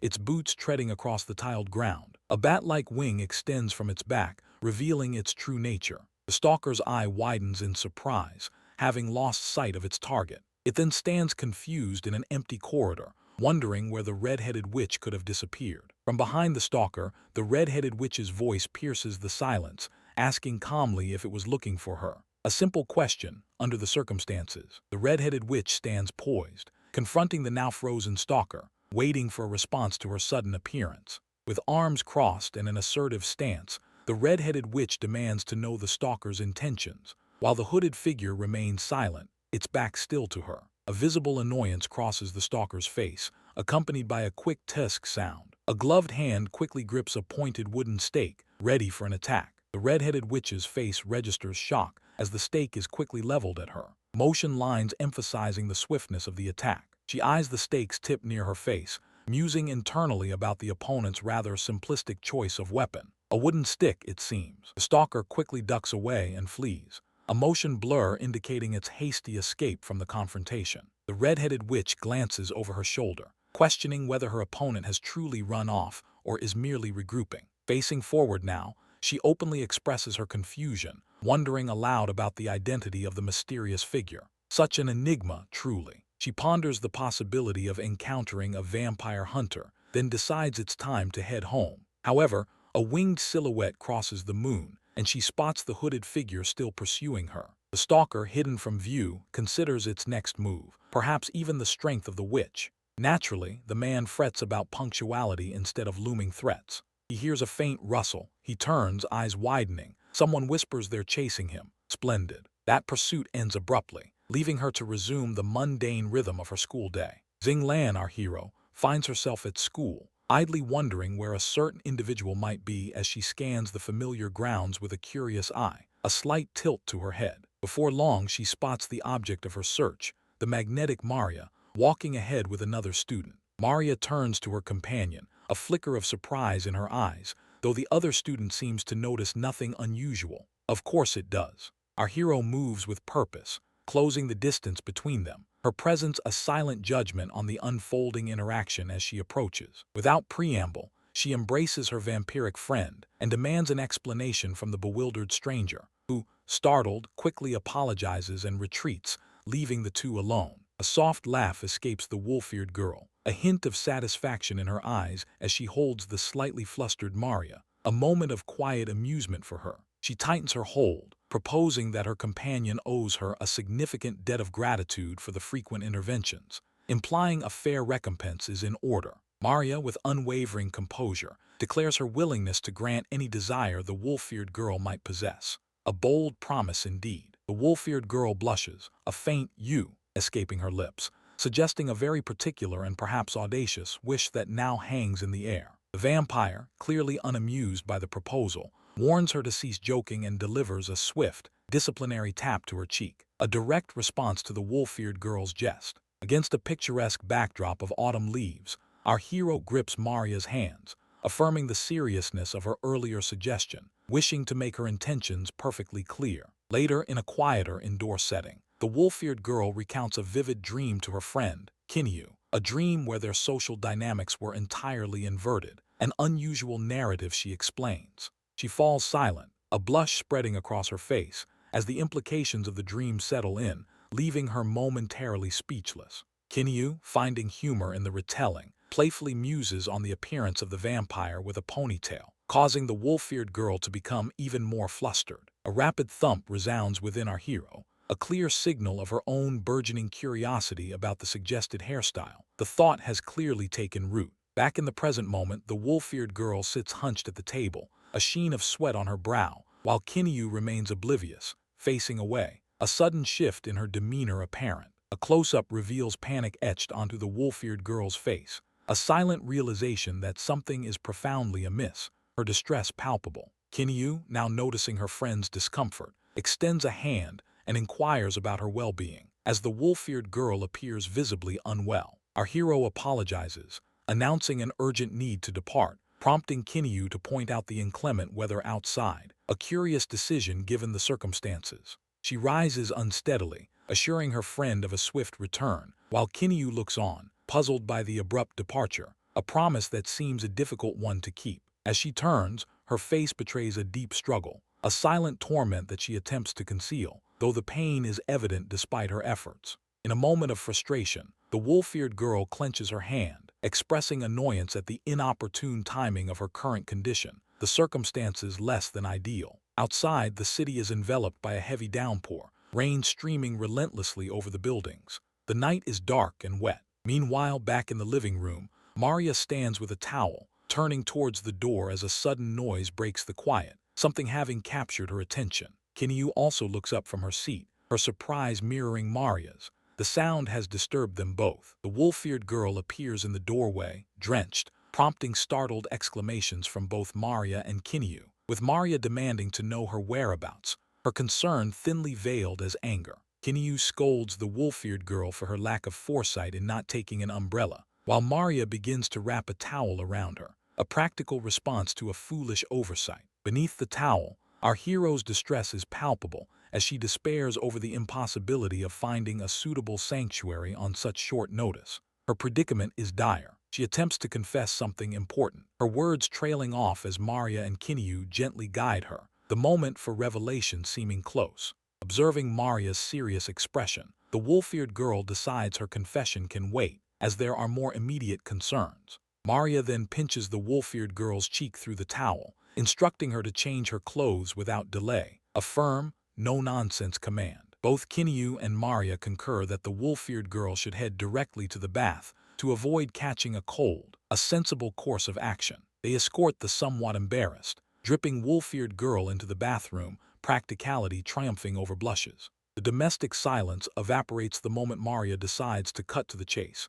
speaking plainly and without much fanfare as rain streaks down the window. Maria decides to cut to the chase, speaking plainly and without much fanfare as rain streaks down the window. He then makes a stark declaration to his housemates. With the approaching full moon, he is destined to transform into a werewolf, a metamorphosis that strips him of all control and makes him a danger. This unsettling revelation hangs in the air, a practical problem with terrifying implications, as the young man carefully articulates the logistical nightmare of his condition to his stunned audience. As the words leave his lips, his mind conjures a dark, shadowy silhouette of a monstrous werewolf against a luminous full moon, illustrating the terrifying extent of his impending transformation. A perfectly normal day, then. With downcast eyes and a heavy heart, our hero concludes his explanation, stating his urgent need to find a secluded location where he can isolate himself to protect those around him. This desperate plea for solitary confinement highlights his deep-seated concern for his friend's safety. Maria, always pragmatic, immediately queries if there isn't a specific medicine that might suppress this condition. Her query swiftly echoed and supported by the red-headed witch, who recalls hearing about such a remedy. The young man, however, remains silent, unable to meet their expectant gazes. He finally raises his head, his eyes shadowed, and reveals the core of his predicament. He is different from other werewolves, a distinction that renders common remedies useless. A truly inconvenient biological quirk. Turning directly to the red-headed witch, the man confirms her fears by stating plainly that the aforementioned medicine simply does not work on him, eliminating any false hope. Maria, her concern deepening, gently places a hand on the young man's shoulder, softly asking him what precisely makes him so different. As the red-headed witch listens intently, his response is a moment of profound hesitation, his face frozen in thought. In a telling close-up, the young man's face is shown in profile, his mouth slightly ajar,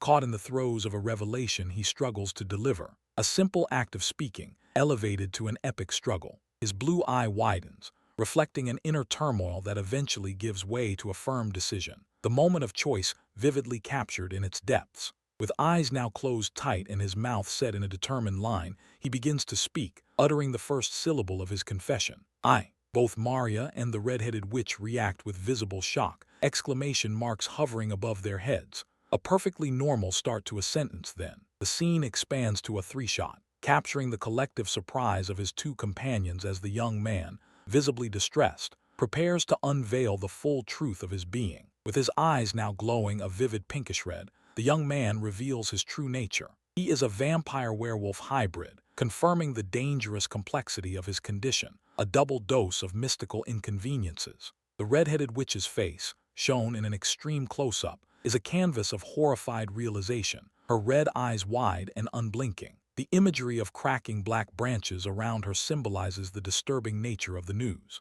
In a split composition, the two women loom above him, their shock still evident, while the man sincerely apologizes for the unfortunate timing of his confession, a rather inconvenient truth delivered at an inopportune moment. Maria, ever thoughtful, touches her chin and inquires about his past coping mechanisms for these transformations, while the red-headed witch stands by, listening attentively. A reasonable question under duress. She continues, recalling that his former school had provided a metal-reinforced room specifically for his containment during these volatile periods. A rather extensive form of accommodation. With his back partially turned, the young man quietly admits that he lived in that reinforced cell continuously, enduring a life of perpetual isolation to ensure the safety of others. This paints a bleak picture of his existence. The red-headed witch's intense gaze then falls upon him, questioning why he wouldn't simply return to that secure environment, the ellipsis in her speech bubble conveying her deep processing.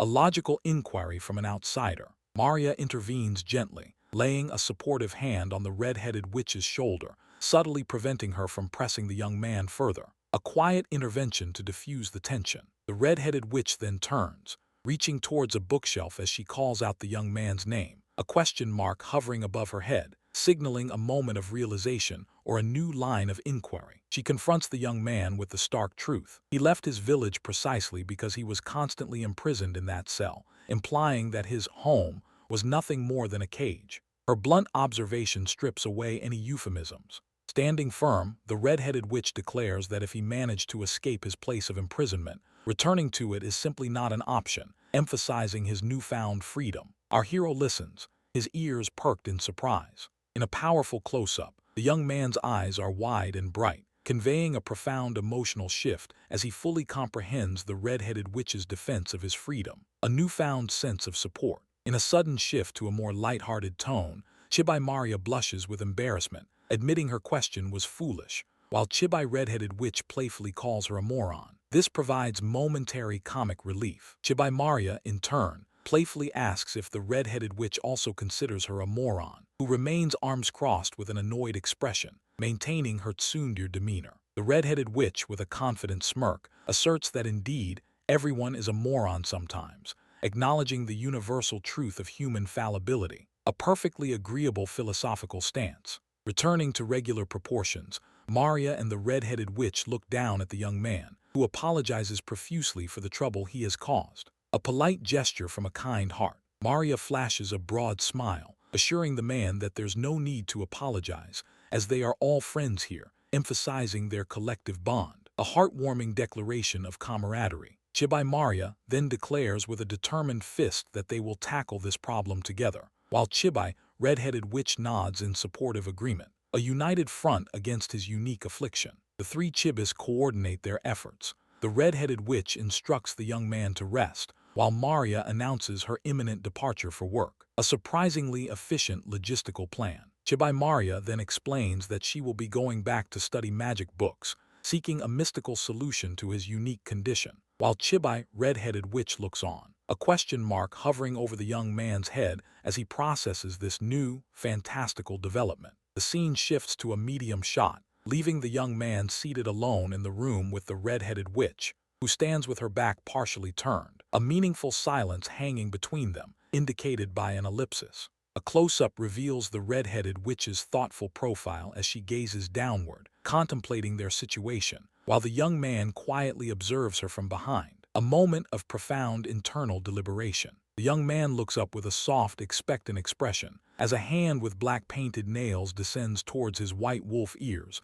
a gesture of gentle comfort. A simple touch, yet impactful. The red-headed witch's hand gently rubs his head and ears, and the young man closes his eyes in contentment, an exclamation mark above his head indicating surprise at the unexpected tenderness. The speech bubble promises that they will indeed find a way, solidifying her commitment to him. The red-headed witch then walks toward the door, her movement indicated by subtle motion lines, leaving the young man seated, watching her departure. His quiet observation suggests a lingering emotional resonance. In a final poignant moment, the red-headed witch's serious face is in the foreground, while the young man, small in the background, clutches himself, highlighting the emotional weight of their encounter. Her resolute expression suggests an internal resolve, while his posture conveys a mixture of vulnerability and newly found hope, a rather profound turn of events for all involved. Maria leaves that heavy silence behind to address a significantly less urgent matter. An employee asks if Maria is taking time off, which she confirms, citing personal obligations for a few days. She then inquires if there are any known records of vampire and werewolf mixed breeds. The subordinate, with a knowing smirk, deduces that her boss's sudden concern and time off relate directly to their friend, Xing. The employee then casually admits having accessed the friend's memories previously, with consent, which provided some relevant information. She explains that hybrids like their friend are exceptionally uncommon, prompting Maria to question if such a unique individual retains the full range of vampire abilities. The employee admits some uncertainty regarding the complete retention of all potential abilities, as the situation is quite unprecedented. She recounts that her previous memory review only showed signs of vampirism during the friend's initial transformation. However, she speculates that additional abilities might manifest slowly over time, a lingering uncertainty for their friend. Our hero processes this information in silence, realizing the situation is considerably more intricate than initially perceived. She inwardly chastises herself for not recognizing the subtle indications earlier, before deciding to return to her duties,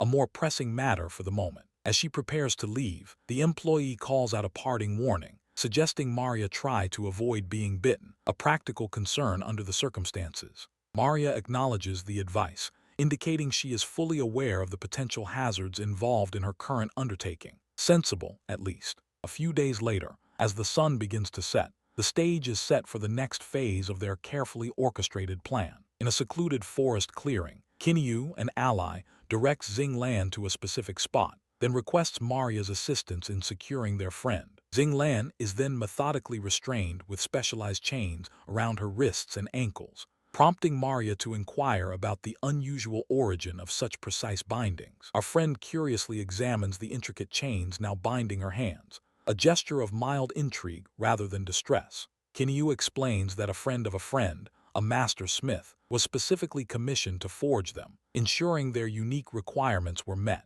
Xing Lan, ever gracious, offers a sincere smile and expresses her gratitude to everyone involved for their diligent efforts. Both Kinyu and Maria reassure their friend, instructing her not to worry as they intend to manage all the ensuing complications. Kinyu extends her hand, beginning the process of conjuring a large, shimmering blue energy sphere, a protective measure for the night ahead. Maria then discreetly asks Kinyu if she has disclosed Xing Lan's delicate condition to anyone else, seeking confirmation of their shared secrecy. Kinyu reassures her that no one else was informed, emphasizing that limiting knowledge of the situation is the safest approach for all involved. Kinyu suddenly recalls an important detail, producing a small, glowing cube from her pocket with a purposeful gesture. The intricately designed blue crystalline cube radiates a soft light as it is carefully transferred into Maria's hand. Maria holds the luminous cube, her expression questioning, and asks for clarification regarding its intended function.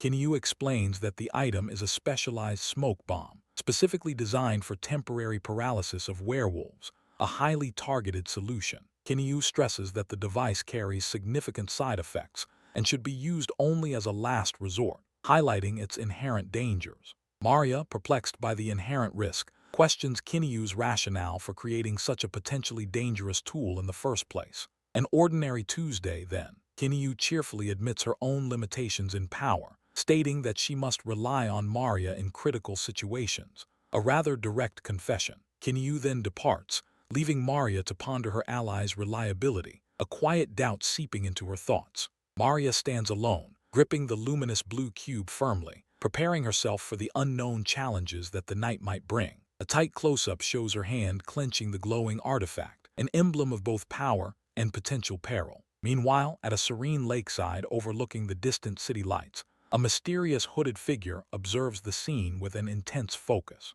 The figure's face reveals distinctly pointed teeth as he swallows a blue capsule, a prelude to a significant change. His hand begins to transform, sharp claws emerging, as he reaches for a blade secured at his belt, preparing for immediate action. The werewolf now stands fully alert, his form human-like but with unmistakable lupin features, ready for whatever lies ahead in the night. This tense display catches the attention of the red-headed witch and Maria from the tree line. From behind, the red-headed witch observes the forest with a quiet question, wondering if the crucial moment has arrived, as Maria stands silently beside her, also watching the still night. As if on cue, light explodes from Xing Lan's back, a shimmering display of forming wings, and she drops to all fours, now fully transformed into a creature of immense white wings and palpable agony. A close-up reveals her distorted face, panting and covered in sweat, as her fingers elongate into sharp claws, gripping the metal chains that bind her within a glowing sphere. The full spectacle of her beast form elicits gasps from the red-headed witch and a startled reaction from Maria. Her muzzle is contorted into a snarl, revealing unsettling pink eyes and jagged teeth, a clear sign of the uncontrolled power coursing through her. Xing Lan crashes into the glowing hexagonal barrier, creating a powerful shockwave that alarms both observers, a forceful reminder of her current state. The young mage drops to one knee, placing her hand on the forest floor, and channels magic to reinforce the barrier, her actions deliberate and focused. Blue energy streams emanate from Maria's palm, traveling across the ground to strengthen the magical containment. The situation demands immediate and practical solutions. The barrier around our hero flares brightly as she presses against it, her powerful wings spread wide in a desperate attempt to break free. She rakes her claws against the hexagonal wall in frustration, an act that culminates in an extreme close-up of her hand clenching, snapping the thick chain links with sheer force. The chains burst apart, scattering fragments, and Maria exclaims in dismay, her efforts proving insufficient, while the red-headed witch tenses for the inevitable confrontation. A single drop of blood falls onto the ground near Maria's hand, a small, somber testament to her pain and failing strength. The art then shifts to a more simplified style, as the red-headed witch loudly declares that the responsibility now falls entirely on Maria. An ordinary Tuesday, then. The red-headed witch smirks with grim determination, anticipating a massive crash impact just moments away. She stands calmly amidst the shattered fragments of the barrier, having broken through it with unexpected ease, surveying the scene of destruction. Broken glass litters the ground between the composed red-headed witch and the snarling white beast, setting the stage for their impending conflict. Xing Lan lunges forward from a crouch, her wings fully spread, initiating a swift and aggressive assault. Motion lines blur around her, indicating a blindingly fast strike descending rapidly towards the viewer, a powerful and decisive blow. Our hero looms overhead, her bared claws and teeth poised to crush the red-headed witch beneath her, a truly precarious position. Her claws hover menacingly above the red-headed witch, who clutches a glowing blue crystal, triggering a sudden memory. A close-up of the red-headed witch's determined red eye precedes a magical detonation, a forceful act of self-preservation. The red-headed witch doubles over, coughing harshly in the aftermath of the magical blast, the exertion clearly taking its toll. He still looms over the red-headed witch, pressing her down, while the witch maintains her grip on the crystal, her only defense. A close-up of the red-headed witch's face reveals her pain, yet her gaze remains fixed upwards, resolute despite the danger. In the midst of the struggle, our hero suddenly notices blood on her claws, freezing in a moment of terrible realization. The red-headed witch calls out Xio Lan, and Xing Lan's grip visibly loosens, the sound of her name breaking through the haze. The red-headed witch, still on the ground, asks if the ordeal is over, while Xing Lan stands above her,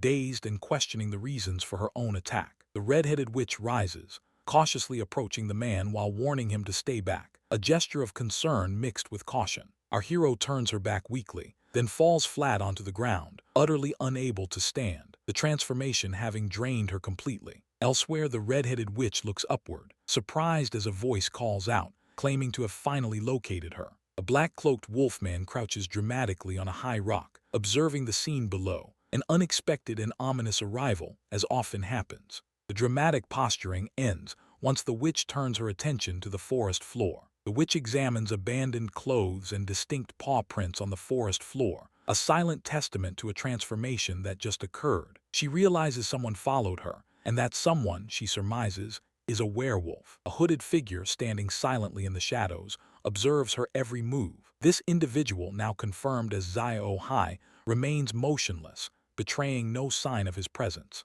The witch confronts the silent figure directly, questioning his motives for following her and demanding to know his intentions regarding Xing Lan. The question hangs in the crisp night air, a challenge issued. Without warning, the witch unfurls her massive, bat-like wings behind the unsuspecting werewolf. The sudden, menacing display asserts her presence, a dramatic flourish. The man, seemingly undeterred by the display, dismisses her questions with a cold, clipped response, insisting the matter is not her concern. A battle of wills, then. Holding a glowing, ethereal cube, the witch declares her claim over Xing Lan with absolute certainty, her stance one of unwavering dominance. She intends to brook no argument. The werewolf snarls in the misty air, a sound of profound disbelief, apparently unpersuaded by her proclamation. The battle begins to escalate. With startling speed, the witch lunges forward, her hands now armed with sharp wooden stakes. Her intent becomes clear. A close-up of the witch's face reveals a confident smirk, betraying no doubt about the outcome. She seems entirely in her element. Her fist then begins to glow intensely with a vibrant blue energy,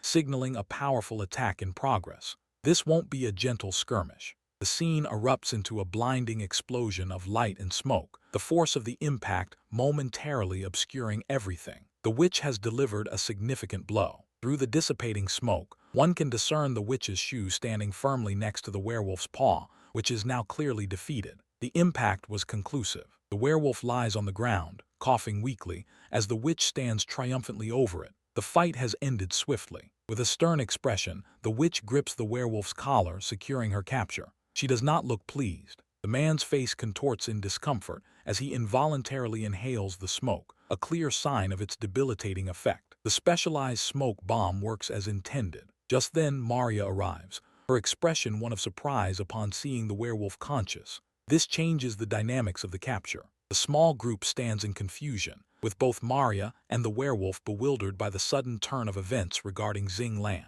An ordinary Tuesday, then. Maria turns to the witch, asking directly about Xing Lan's whereabouts, trying to make sense of the peculiar situation. A pressing question indeed. The witch reacts with shock, shouting in dismay as she realizes only clothes remain where Xing Lan should be. A vanished target, inconvenient. Maria, ever observant, points out that the discarded clothes are rustling with movement, indicating something is still there, a detail not to be overlooked. From beneath the shirt, a tiny white wolf emerges, blinking up at the group. Xing Lan has undergone a profound transformation. Maria covers her mouth, her eyes wide with delight at the sight of the small, fluffy creature. A cute little surprise. The witch leans down towards the tiny white wolf, a gentle gesture surprising given her earlier combativeness. She asks it a question directly. The small wolf sniffs the witch's outstretched hand before nudging it affectionately. A moment of unexpected bonding, a small comfort. Maria eagerly reaches out to touch the adorable wolf,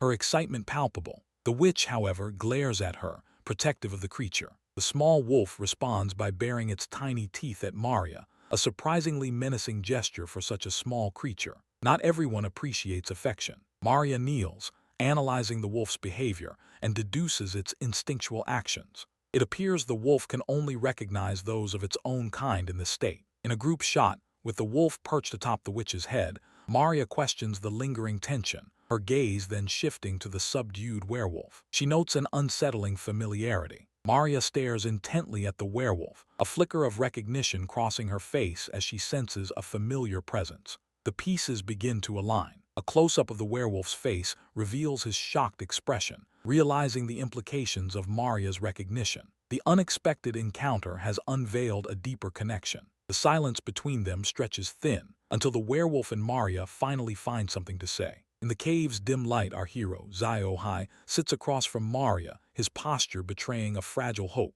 He tries to pull a memory from her, his gaze intense. A close-up of the werewolf's anxious face shows him pleading, his urgent words hanging heavy. He wants her to recall their shared past. Then, in extreme close-up, the wolf's eye begins to tear, revealing a distinct scar. The visual proof of their history finally brings a wave of recognition. In the night forest, he joyfully exclaims he remembers her from the village. He guesses her name is Zio Hai, which she gently corrects. A chibi version of the woman then embraces the surprised wolf in a tight, affectionate hug. He seems to melt into it. Suddenly, a chibi red-headed witch arrives, Xing Lan perched on her head, looking quite annoyed. Her expression suggests she dislikes this development. In a full group shot, the red-headed witch loudly warns everyone not to take Xing Lan. She is quite clear on this point. The wolf hesitantly agrees to some points, but then qualifies his main purpose, Xing Lan's immediate safety. He only intended to ask her to return. Maria confronts him about a forced return. He shamefully admits force had been part of his initial,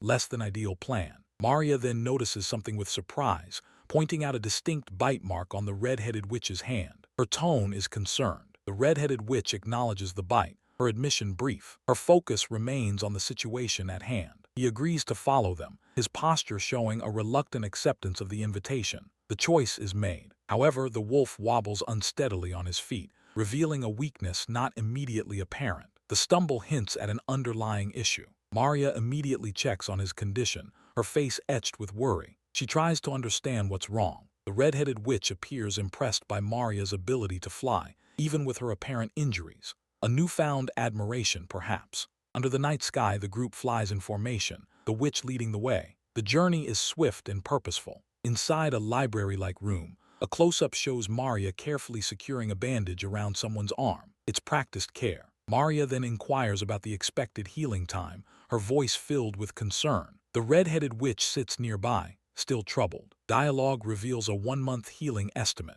surprisingly long. Maria immediately promises to investigate and help expedite recovery. On a living room couch, the wolf is sprawled out, visibly struggling to speak. His attempts at introduction come out as disjointed sounds. He continues to mumble name fragments, his attempts to convey his identity frustrated by his weakened state. The struggle is clear. Maria, holding the small wolf creature, questions its symptoms. The wolf then lists the side effects: dizziness, fatigue, and general decline in bodily functions. Naturally, Maria issues a clear instruction to rest, emphasizing their current conditions are not ideal for further activity. Practical advice, all things considered. A dizzy wolf icon visually represents the ongoing effects of the symptoms, indicating the discomfort continues. A visual aid for those who need one. In a bedroom bathed in soft light, the red-headed witch sits quietly with the fox.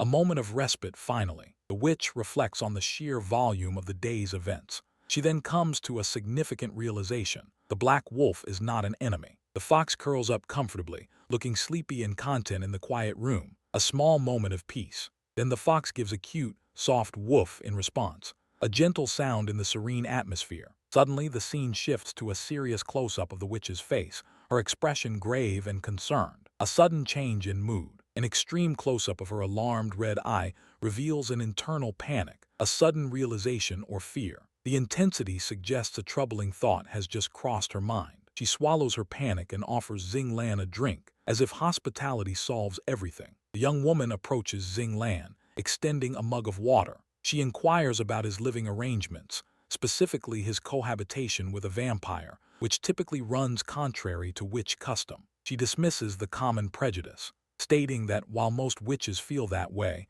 she personally finds such distinctions unimportant, which is certainly one way to approach an ancient rivalry. Our hero simply stares, absorbing her unusual reasoning, processing a rather significant deviation from established norms. He casts a suspicious glance, recalling Maria's earlier comment about her food being his, clearly suspecting a deeper, more complicated dynamic at play. The young woman reassures him with a confident smile, clarifying the food comment as Maria's way of expressing affection, insisting they get along quite well. He looks troubled, acknowledging his misunderstanding as the complexities of supernatural relationships prove more intricate than anticipated. The young woman explains the political implications. Witches generally dislike vampires, and the village feared that if word spread about a hybrid like Xing Lan, they would lose all support from their magical benefactors. Silhouettes of 3 witches appear, representing the collective fear of the clan, whose disapproval would mean the end of any assistance.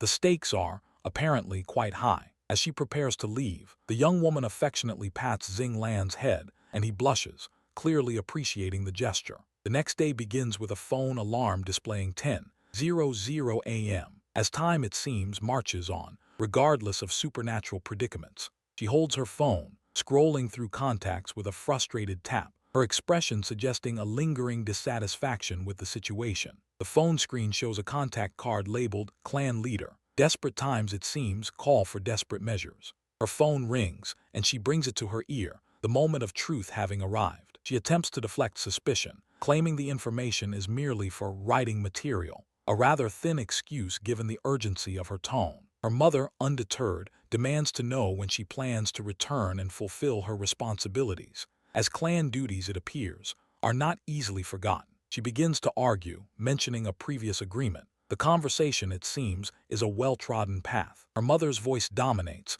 reminding her of her duty to be in charge of the barrier. Our hero, it seems, has a specific role to play. Sprawled on her bed, phone discarded, she considers Maria's perilous situation, knowing a difficult decision must be made. She screams into the living room, startling Maria and Xing Lan, her dramatic entry certainly getting their attention. Maria and Xing Lan are caught mid-handhold, utterly confused by the interruption. with him explaining they are merely settling the misunderstanding. She directly asks Maria about any symptoms from her injury last night, commencing the medical interrogation. Maria admits that her pain suddenly increased, and our hero touches her chin thoughtfully, realizing her grim diagnosis is now confirmed. Xing asks if the situation is truly that serious, his concern palpable. She bluntly states that for newborn vampires, such a bite is fatal, then, after a moment's consideration, declares she will find a cure after she takes a bath. A remarkably calm approach to a life-and-death situation. Our hero agrees to join the young werewolf, and the man adds his support too. Naturally, our hero rejects both their offers, commanding them to rest. She will handle this alone, it seems. She raises a hand, attempting to halt any further discussion, her determination absolute. Our hero turns her back, offering a silent refusal, her position firm. In close profile, she firmly states that Maria's offer is just unacceptable, her tone leaving no room for debate. She completes her thought, a silent admission of failure, as Maria and Xing watch, absorbing her realization that the consequences, it seems, are hers to bear. Accepting this fate, she turns to a task far more tedious than any grand penance. The red-headed witch, tasked with a mundane delivery, embarks on a journey along a winding stone path through a forest that hums with an unusual, almost unsettling, quiet. She carries a basket, its contents a common enough offering for such a trip. A familiar annoyance creases our hero's brow as she continues down the scenic route. This task, it seems, is less than thrilling, and she considers a quicker resolution. She pauses at a fork in the road, one path dark and overgrown, the other well-worn. The instructions were clear: avoid shortcuts. Yet the allure of speed weighs heavily on her mind. Deciding against caution, she opts for the shortcut, feeling a familiar frustration with the longer route. Unseen, a shadowy, wolf-like figure observes her decision from the dense trees, a silent predator waiting for its chance. The forest path deepens into an ancient wood, sunlit in patches but mostly shrouded in mystery. The shadowed figure, now closer within the foliage, confirms its target is found. The man hears a rustle in the undergrowth and turns his head, his attention drawn to the subtle sound. The quiet of the forest seems to amplify the unexpected disturbance. An ordinary Tuesday, then. From the bushes emerges a small, fluffy white creature, its large blue eyes sparkling with curiosity. It looks up at the witch, its unexpected appearance a stark contrast to the earlier shadowy presence.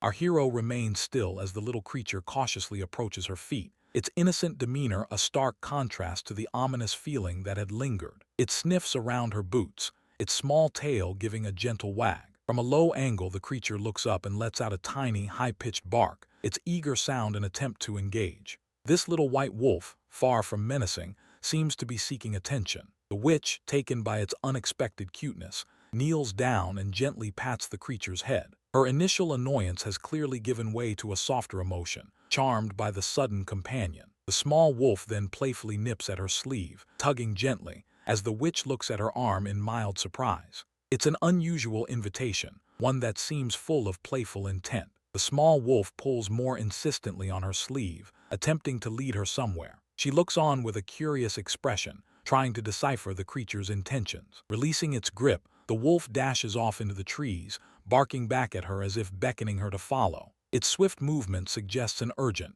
yet playful purpose. Our hero smiles, her eyes sparkling with determination, deciding to follow the little creature. Her errand, once a source of irritation, has now transformed into an adventure, a path chosen by something small and furry. The chase leads her to a remarkable sight, a giant, hollowed-out tree that serves as a dwelling. The impressive structure suggests a hidden world within the forest. A bit much, perhaps. Standing before the enormous treehouse, the witch ponders the owner of this unique abode as the white wolf barks excitedly at the entrance. Its enthusiastic barks are an announcement of their arrival. She steps through the doorway, her voice echoing as she questions who might live in such a place. Her basket still in hand, she enters with a mix of curiosity and slight apprehension. From deeper within the tree, a silver-haired wolf girl emerges, a soft laugh escaping her lips as she greets the unexpected guest. Her presence confirms the nature of the house's inhabitant. The wolf girl grins, confident and pleased with her successful lure,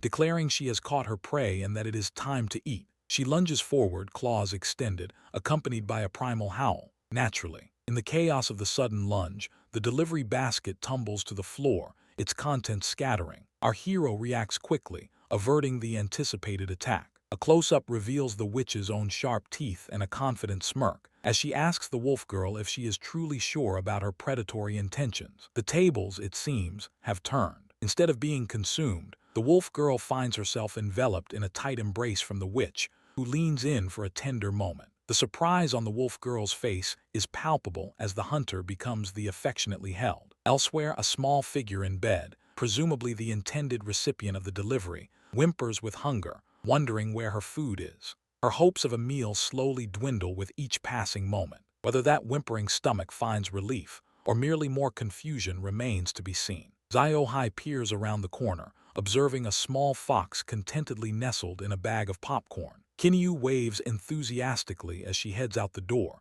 instructing the two not to miss her too much. The woman then asks if the fox can eat popcorn, a query the man assures her is perfectly fine. The door bangs shut with a crash, leaving Maria staring silently after her friend. Maria, still holding the squirming white puppy, asks our hero for assistance opening a sealed snack bag, her bandaged arm a quiet testament to recent events. He points out her current injury was inflicted by the creature during its feral phase, a detail that feels rather significant at this precise moment, and the bag rips open with surprising ease. Our hero rests his muzzle gently on a pillow, a picture of quiet resignation, as he conveys his regret to Maria for the inconvenience he and his companion have inadvertently caused her. It is a genuine, if understated, moment of remorse.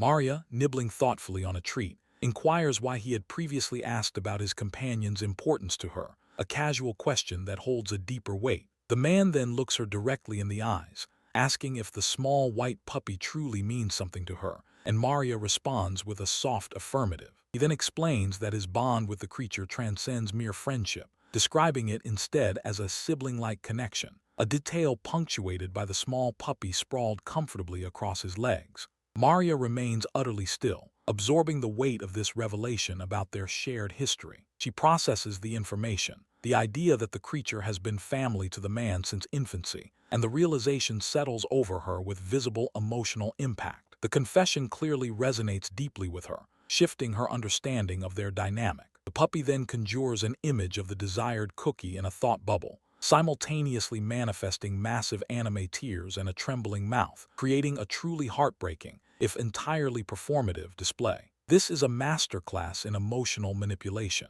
With a comedic impact sound labeled Duang, the creature launches herself directly onto Maria's chest, a sudden, affectionate attack that completely startles the witch. Her dramatic plea has escalated to physical demonstration. Maria clutches her forehead, a clear sign of her bewilderment, as she asks the small creature what precisely it thinks it is doing. The puppy responds with an aggressive woof, demanding immediate attention. The puppy continues to bark loudly at Maria's feet, the sound a clear and insistent demand for prompt action regarding the snacks. Its conviction is unwavering. Maria's cheeks flush deeply as she finally relents, feeding the creature the cookie and silently admitting defeat to the puppy's persistent antics. Some battles are simply not worth fighting. She then asks about the duration of their transformations, and he explains that he will revert to his normal self by nightfall, but the hybrid puppy will require several days. Such are the varied timelines of supernatural forms. He confirms that the creature's slower transformation is indeed due to her hybrid nature,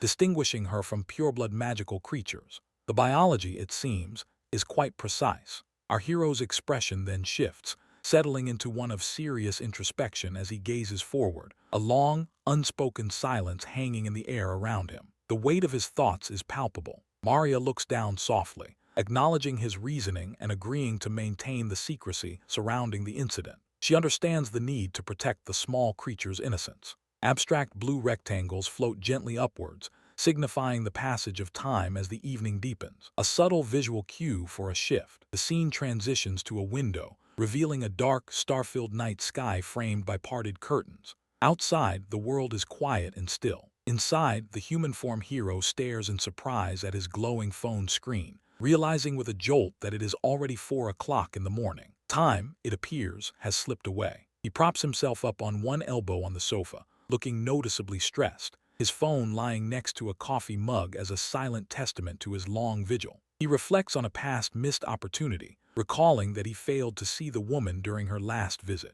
He sips from his white mug, his thoughts drifting to the 2-year wait he had anticipated for another reunion with Kinyu. His quiet contemplation is briefly interrupted by the mug. A tender smile then spreads across his face as he lowers the mug slightly, a quiet appreciation for the current, unexpected situation. Sometimes, life offers pleasant surprises. He holds the mug against his chest, a soft blush on his cheeks, the background sparkling as he muses internally that being in her home feels rather dreamlike. A rare moment of pure contentment. Kinyu stands in the entrance, wearing her blue jacket and backpack, her questioning gaze falling upon the man as she asks why he is still awake. Her arrival is both a relief and a minor inconvenience. She observes that he has returned to his normal human appearance, catching him slightly off guard with her straightforward observation. The transition was, it seems, successful. Our hero blushes deeply, sweat drops appearing as he insists that he simply cannot sleep, attempting to deflect any suggestion that the sofa is uncomfortable.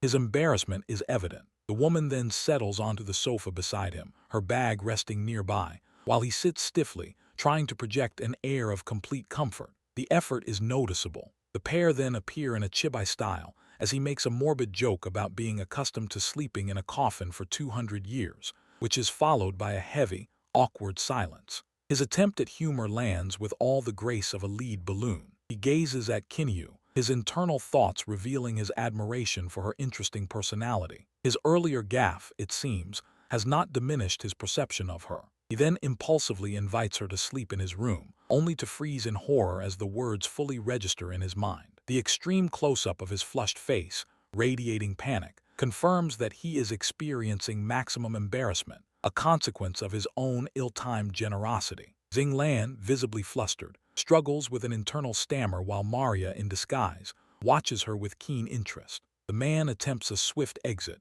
rising unsteadily from the couch, but the brown-haired girl isn't about to let him go. A hand rests casually on his defined abdominal muscles, a clear gesture of playful dominance. Our hero reacts with an exaggerated scream, while the brown-haired girl simply smirks, quite pleased with her antics. The man, now quite startled, jumps back, hands held up in a gesture of surrender. A serene smile plays on the brown-haired girl's lips as she dries her hands, reflecting on the entertaining reaction she just provoked. Suddenly, a fluffy white wolf peeks around the doorframe, uttering a soft aru sound, and the brown-haired girl turns her attention to the new arrival. The wolf, quite energetic, leaps at her, barking happily, which prompts a moment of shocked realization from the girl. The red-headed woman, Maria, admits with a grimace that her wound is painful, the discomfort evident on her face. The brown-haired girl, with a sense of urgency, instructs her to remain still while she quickly retrieves some herbs for treatment. The scene shifts to the girl diligently applying medicine to Maria's leg, a practical display of care. The red-headed woman expresses her gratitude, a simple thank you for the care received. A sly smirk crosses the brown-haired girl's face, hinting at something more than simple kindness. Meanwhile, Xing Lan enters through the doorway, her expression a mix of curiosity and concern. Still in the doorway, he inquires about the nature of the drink Maria is holding. The camera focuses on the ominously green liquid, steaming gently in the cup, which certainly doesn't look like an ordinary beverage. The brown-haired girl, with a cheerful demeanor, explains the origin of the drink, even mentioning an extra cup for the other girl. With a wave, she departs, leaving the others to their thoughts. Xing Lan embraces her departing friend, a warm hug shared before she leaves. The man leans in, his concern evident as he checks on his furry companion. The wolf, now on the pillow, looks alert and attentive, its ears perked up. Maria reaches out, inviting the wolf to come closer, a tender gesture. It pounces playfully, licking Maria's cheek, a clear sign of affection. Maria cradles the now calm wolf, a quiet moment of comfort. A close-up shows the wolf's sweet face as it licks the red-headed woman. The wolf gives a happy, contented look, quite pleased with itself. Maria's expression shifts to bewildered confusion, pondering the wolf's unusual affection. She holds the wolf, seemingly defeated by its overwhelming cuteness, her resistance melting away. She holds the wolf, still defeated by its cuteness, while the man notices something odd, raising his hand, puzzled. Naturally, Maria covers her face, overwhelmed, and wonders aloud if anyone can top this moment. Of course she does. Maria eventually clears her head, and the walk home offers the silence she clearly requires. Maria, ever reliable, arrives home to find her partner, Zio Hai, already in bed waiting. The door clicks shut, sealing the outside world away. As Maria ties back her hair, she offers a quiet thanks for the wait, Zio Hai, with her back to the viewer, experiences a minor sartorial crisis, unacknowledged. They both lie in bed, a phone's glow illuminating the scene. The younger woman expresses surprise at the hour, while her companion remains unconcerned by the passage of time. The bedroom settles. Maria removes her spectacles, suggesting it's time for sleep. She admits, however, to wishing for more conversation, leaving matters unresolved. Whispered goodnights float through the quiet, echoed against a starry backdrop in the speech bubbles. Gentle clicks signal the deepening night. In the now darkened room, the younger woman lies awake, her thought bubble beginning with a simple syllable as she stares at her sleeping partner. The silence is profound. Still in bed, she reflects on the missed opportunity, realizing her companion had only wanted conversation. A simple misunderstanding, after all. She lies still for a silent moment. An ellipsis indicates a decision made, a plan now firmly in place. The quiet before a very personal storm. With new determination, the young woman shifts her gaze to her partner, a subtle blush appearing. She is clearly preparing for a move. She closes the distance, inching closer. An audible ba-dump in her chest illustrates the nervousness of this quiet advance. Her companion's eyes flutter open halfway. The young woman freezes, blush intensifying. Her bold gesture appears poorly timed. In an intimate shot, her companion turns away,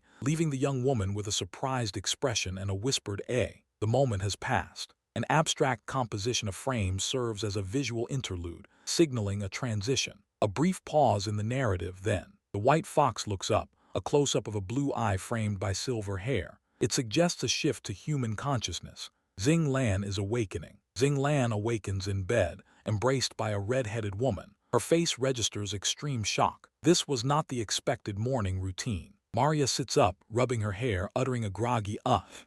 The wolf girl watches her, an exclamation mark above her head signaling a sudden realization. Maria stretches her arm overhead, revealing heavy white bandages. The wolf girl's blue eyes widen, noticing the injury. A stark reminder indeed. A close-up of the wolf girl's shocked face, surrounded by a dark background and an exclamation burst, indicates a traumatic flashback. The past remains persistent. A close-up of her tearful eye in the darkness conveys silent suffering. Some pains are simply too deep for words. Sitting on the bed in a blue slip dress, Xing Lan clasps her hands tightly. She apologizes for her companion's injured arm, her words heavy with remorse. The wolf girl looks down with a bitter smile. She wishes she had never escaped, believing she should have remained confined. A rather bleak self-assessment. Maria, kneeling on the floor, faces Xing Lan and reflects on past choices. She reveals she could have stopped the wolf girl at the time, but didn't, naturally. Our hero embraces the wolf girl from behind, offering comfort. She assures her there's no need for guilt, explaining it's a shared burden. Our hero pats the wolf girl's head. She explains that cages are for fools and certainly not for her. A simple truth, plainly stated. The wolf girl nestles against Maria's chest, blushing. Her companion softly suggests a way to atone for the injury, hinting at a path forward. Maria, smiling warmly, proposes a period of convalescence. She asks for help with her recovery for the next few days, a practical solution to a delicate problem. Our hero clarifies she needs help with more than just rest. She mentions her stomach, explaining she's been starving it, a rather direct plea. Maria bends over by the window, sweat drops visible. The wolf girl, concerned, touches her shoulder, asking if she's all right. She offers assistance without hesitation. Splendid. The wolf girl then grabs her companion's shoulders from behind, asserting control with a firm, "Hold on." Maria looks surprised with a question mark. The dynamic has shifted. Standing in a blue dress,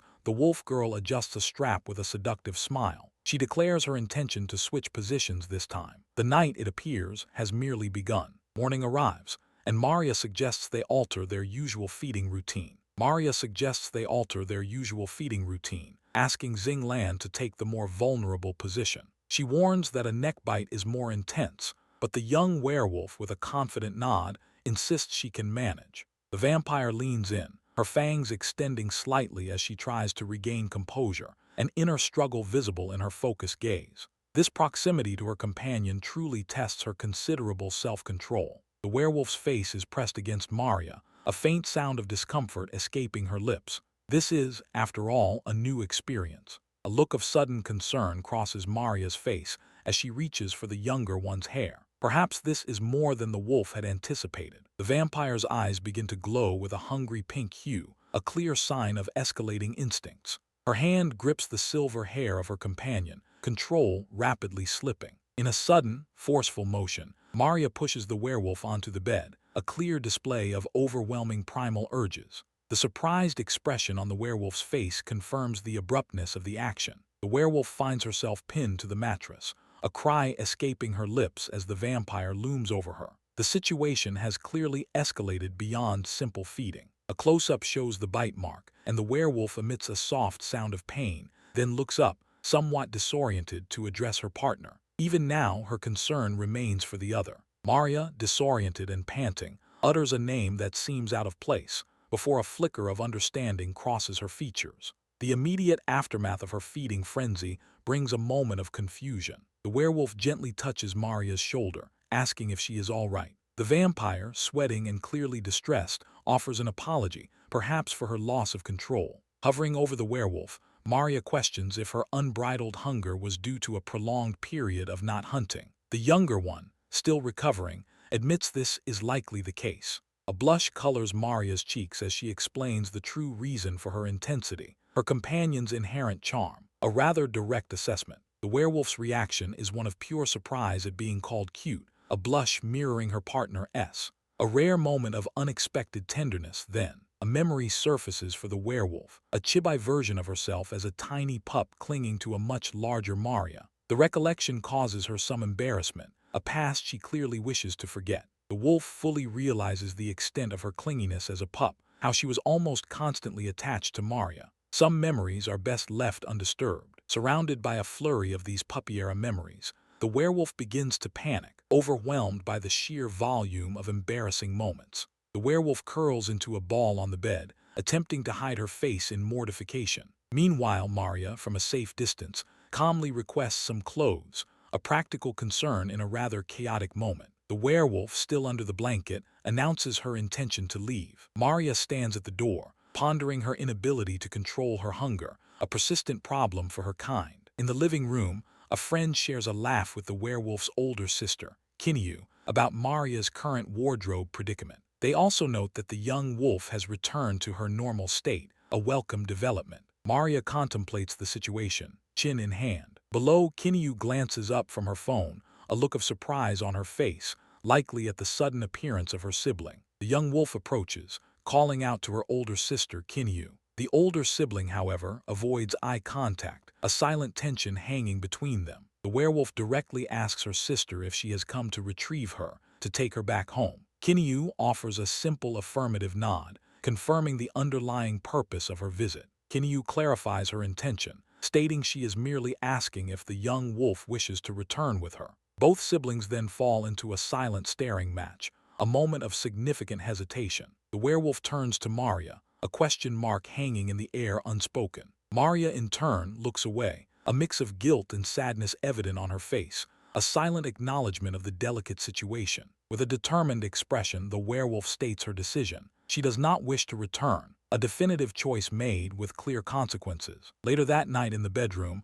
Maria holds the young wolf in a protective embrace. The werewolf, nestled safely into her chest, appears to be sleeping soundly, a picture of peace. In the warm glow of the golden hour, Maria tenderly caresses the werewolf's face and head, a quiet moment of affection, a silent promise of care. Whether Maria prioritizes romance or the fried chicken, however, remains to be seen. Maria, our wolf-eared protagonist, stands with fists clenched and pure elation on her face, demanding more food. Popcorn, skewers, and a fried chicken drumstick float around her, tangible proof of a singular focus. The sheer joy radiating from her for these simple pleasures is, in a way, admirable. In a plain tiled room, she extends a closed fist toward a red-headed witch, a friendly gesture. The witch, however, responds with only a blank stare, ellipses indicating a profound lack of anything to say. This interaction goes about as well as one might expect. Despite her outward indifference, the witch blushes intensely, her thoughts consumed by the wolf ears.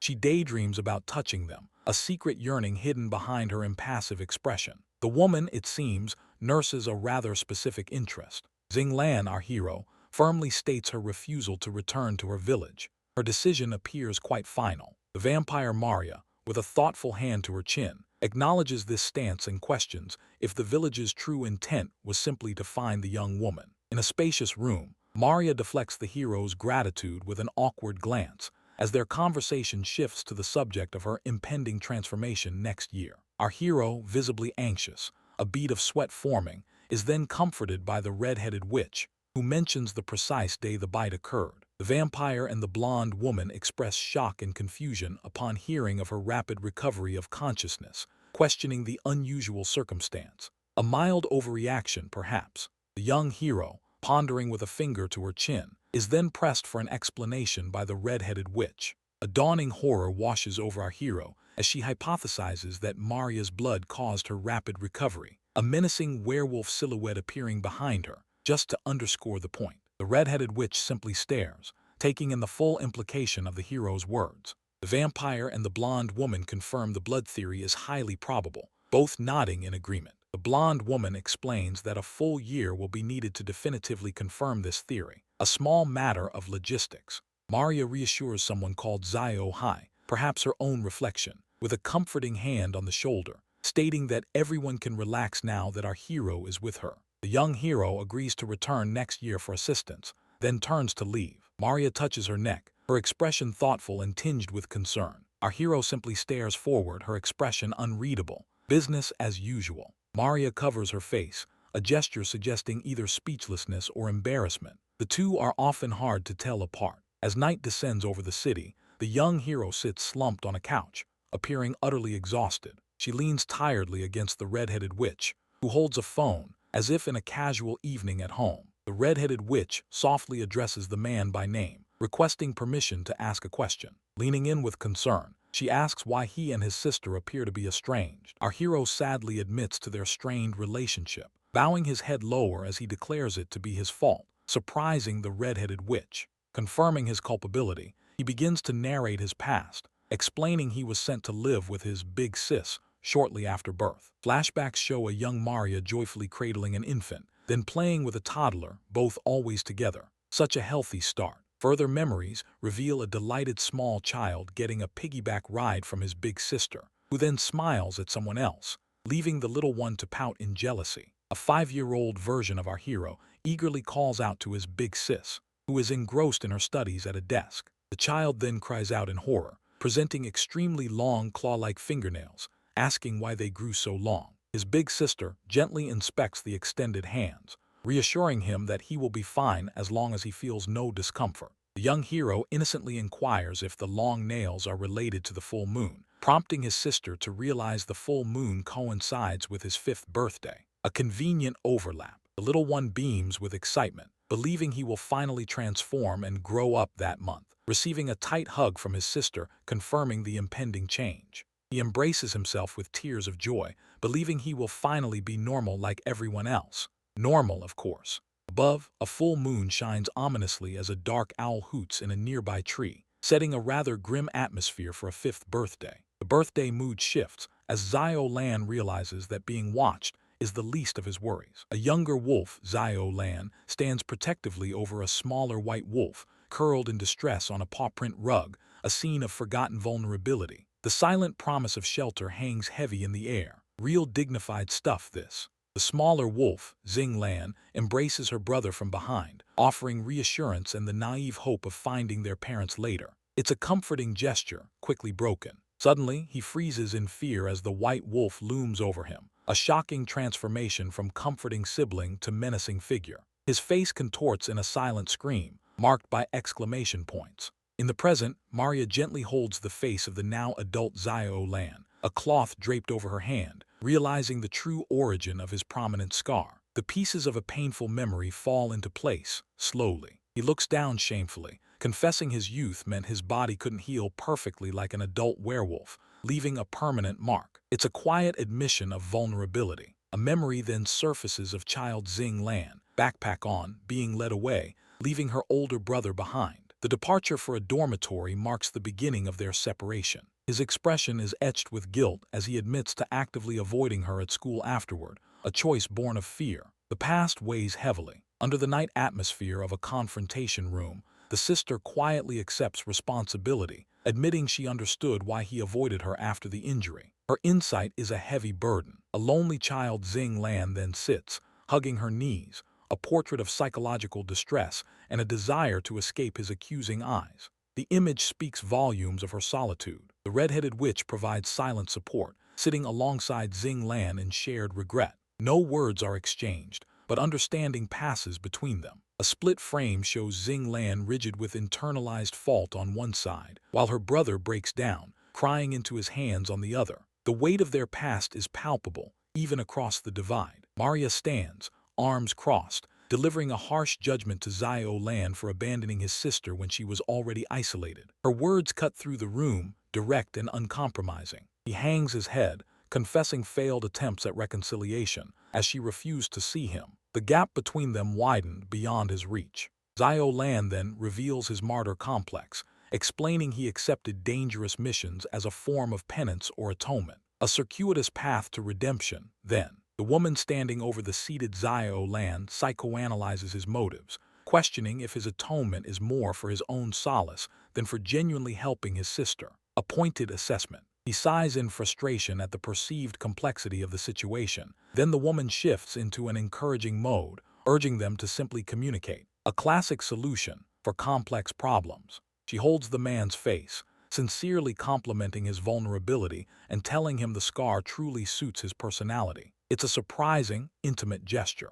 His face inches closer to hers, mouths nearly touching, before he recoils in a stammering retreat. A moment of intense anticipation, quickly diffused. The woman wears a subtle, knowing smile after the near miss. Her expression suggests an understanding of the unspoken tension. She playfully straddles and pins Zio Lan, asking why he's moving away. It's a bold move, designed to provoke a reaction. Leaning close, she whispers if he's worried about being pinned down, to which he responds with nervous stuttering and denial. The flirtatious intimidation is clearly effective. Maria laughs heartily, mocking his easy blushing, as Zio Lan covers his face in embarrassment. The moment is lighthearted, despite the underlying tension. Our hero indignantly asserts his legal adulthood, rejecting the kid label, while Maria processes that he is still in school. Her epiphany about the timing suggests no rush for him to leave, given the summer vacation. She then extends an invitation coquettishly, smiling invitingly as she suggests he can stay a little longer.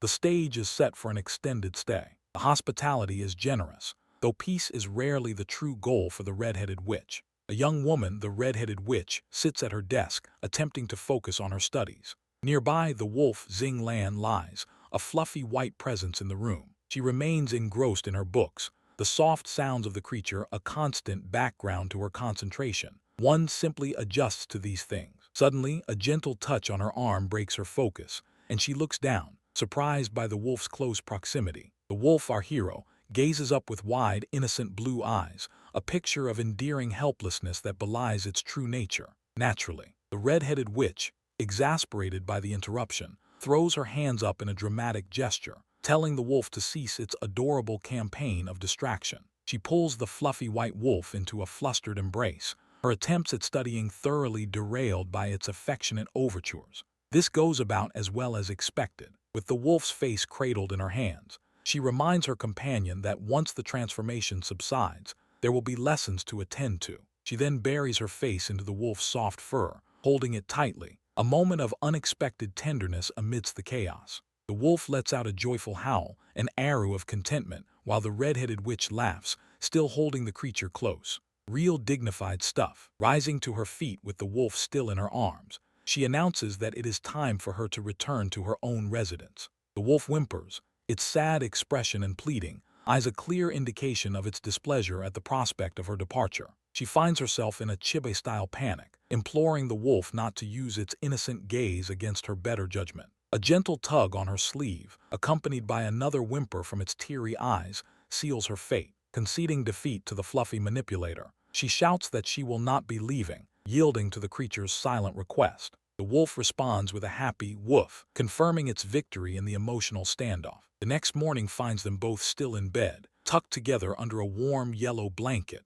The night's battle of was now a distant memory. Xing Lan, now in her human form but still bearing her wolf ears, sits up and rubs an eye, observing her sleeping companion with a gentle gaze. The red-headed witch sleeps peacefully, soft ZZZ marks floating above her head, unaware of the watchful eyes upon her. A close-up reveals the woman's face flushed with a deep blush and a shy, tender smile. A nearly adequate plan. She leans over the sleeping woman, her body hovering protectively, a silent moment of affection passing between them. Xing Lan then embraces the red-headed witch, resting her head gently upon the others, a profound sense of gratitude evident in her expression. This brief moment of peace hardly prepares Maria for the ordeal waiting on her living room couch. Maria, our hero, sits on the couch. She has been told to comfort the young woman across from her, who listens with arms crossed. Such a task, on an ordinary Tuesday. Our hero, caught off guard by the unexpected intensity, struggles for words. A flash of something primal crosses her features as her amber eye narrows in an almost predatory focus. The young wolf, still close, presses for an explanation. The vampire, meanwhile, awkwardly deflects, suggesting the approach to expressing such things remains a personal choice. The distressed werewolf looks away, admitting to a certain lack of skill in navigating such delicate emotional waters. The older woman watches her with an unreadable expression, naturally. Later, the vampire ponders silently, a bead of sweat forming. She questions why she struggles to articulate simple facts about the young wolf's behavior aloud. Suddenly, the young wolf leans her head against her companion's shoulder, thanking her for being a receptive listener. This prompts a startled and nervous reaction from the recipient. The vampire questions this sudden intimacy, then directly asks if the close physical contact is a hunting technique. This leaves the young wolf utterly confused by the peculiar inquiry. A memory surfaces, depicting the vampire cornering the young wolf against a wall in a school hallway. The present-day werewolf points an accusing finger, asking if that past action was also a hunting trick. The ancient one stands in confusion, her chibi form conveying a blank bewilderment at the young wolf's unexpected accusation and question. Our protagonist, scratching her neck, sincerely explains that other vampires taught her this technique as an effective method for cornering prey. A perfectly reasonable explanation, from her perspective. The young wolf attempts to stifle a laugh, a small poo sound escaping, before completely collapsing into peals of laughter. She asks if the explanation is truly that amusing. The werewolf wipes a tear from her eye, declaring the vampire cute and a little dim.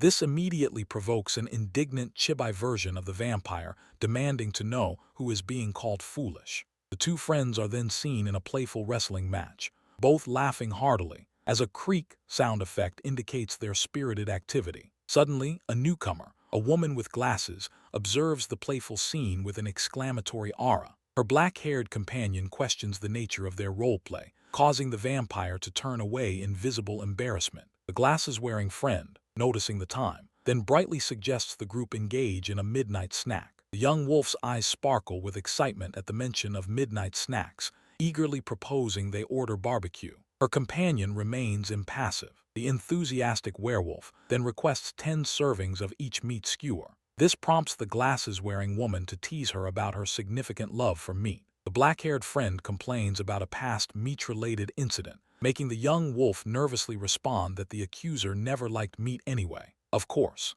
the black-haired woman clarifies her past eating habits, leading the glasses-wearing friend to remark on how well the two of them used to get along. A pregnant silence settles. The black-haired friend mentions a potential trip to taste lamb back home, which causes the young wolf to light up. Maria holds her phone, her inner thoughts fixated on the phrase, "got along well," with growing disquiet. The young wolf inquires about the vampire's hunger, but the ancient one declines, instructing the werewolf to take her time, before rising to retreat to her room for rest. From behind, the vampire walks away towards a bookshelf as the young wolf watches her go. She peeks with worried eyes over the edge of a white sofa, a definitive shut, implying closure. Our hero stands alone in a corridor, leaning against a door frame, her head bowed in contemplation, clearly wrestling with an array of complex emotions. A close-up reveals the vampire, hand covering part of her face, her single visible amber eye betraying a deep internal struggle as she wonders why the conversation between the young wolf and her friends bothers her so profoundly. Maria finds that such existential brooding is much improved by a change of scenery. Our hero, the vampire Maria, observes the cityscape from a high window during the golden hour, her gaze distant as she contemplates the days that have unfolded. The quiet rhythm of the city below matches the calm within her, a respite she rarely experiences. From the quiet moments of reflection, the red-headed witch considers her recovery, feeling that her hand is now fine and ready for the daily grind. The soft light of the setting sun bathes her in a momentary peace, a stark contrast to the busy day she anticipates. With a sigh, she surveys her unmade bed, a chaotic landscape of rumpled sheets and scattered garments. This domestic disarray marks the end of her convalescence and the return to her ordinary life, though she knows it won't stay ordinary for long. A close-up on a folded yellow-orange sweater on the bed, accompanied by a sound effect, reveals a flash of her frustration with the lingering mess. Such small irritations punctuate her otherwise mystical existence,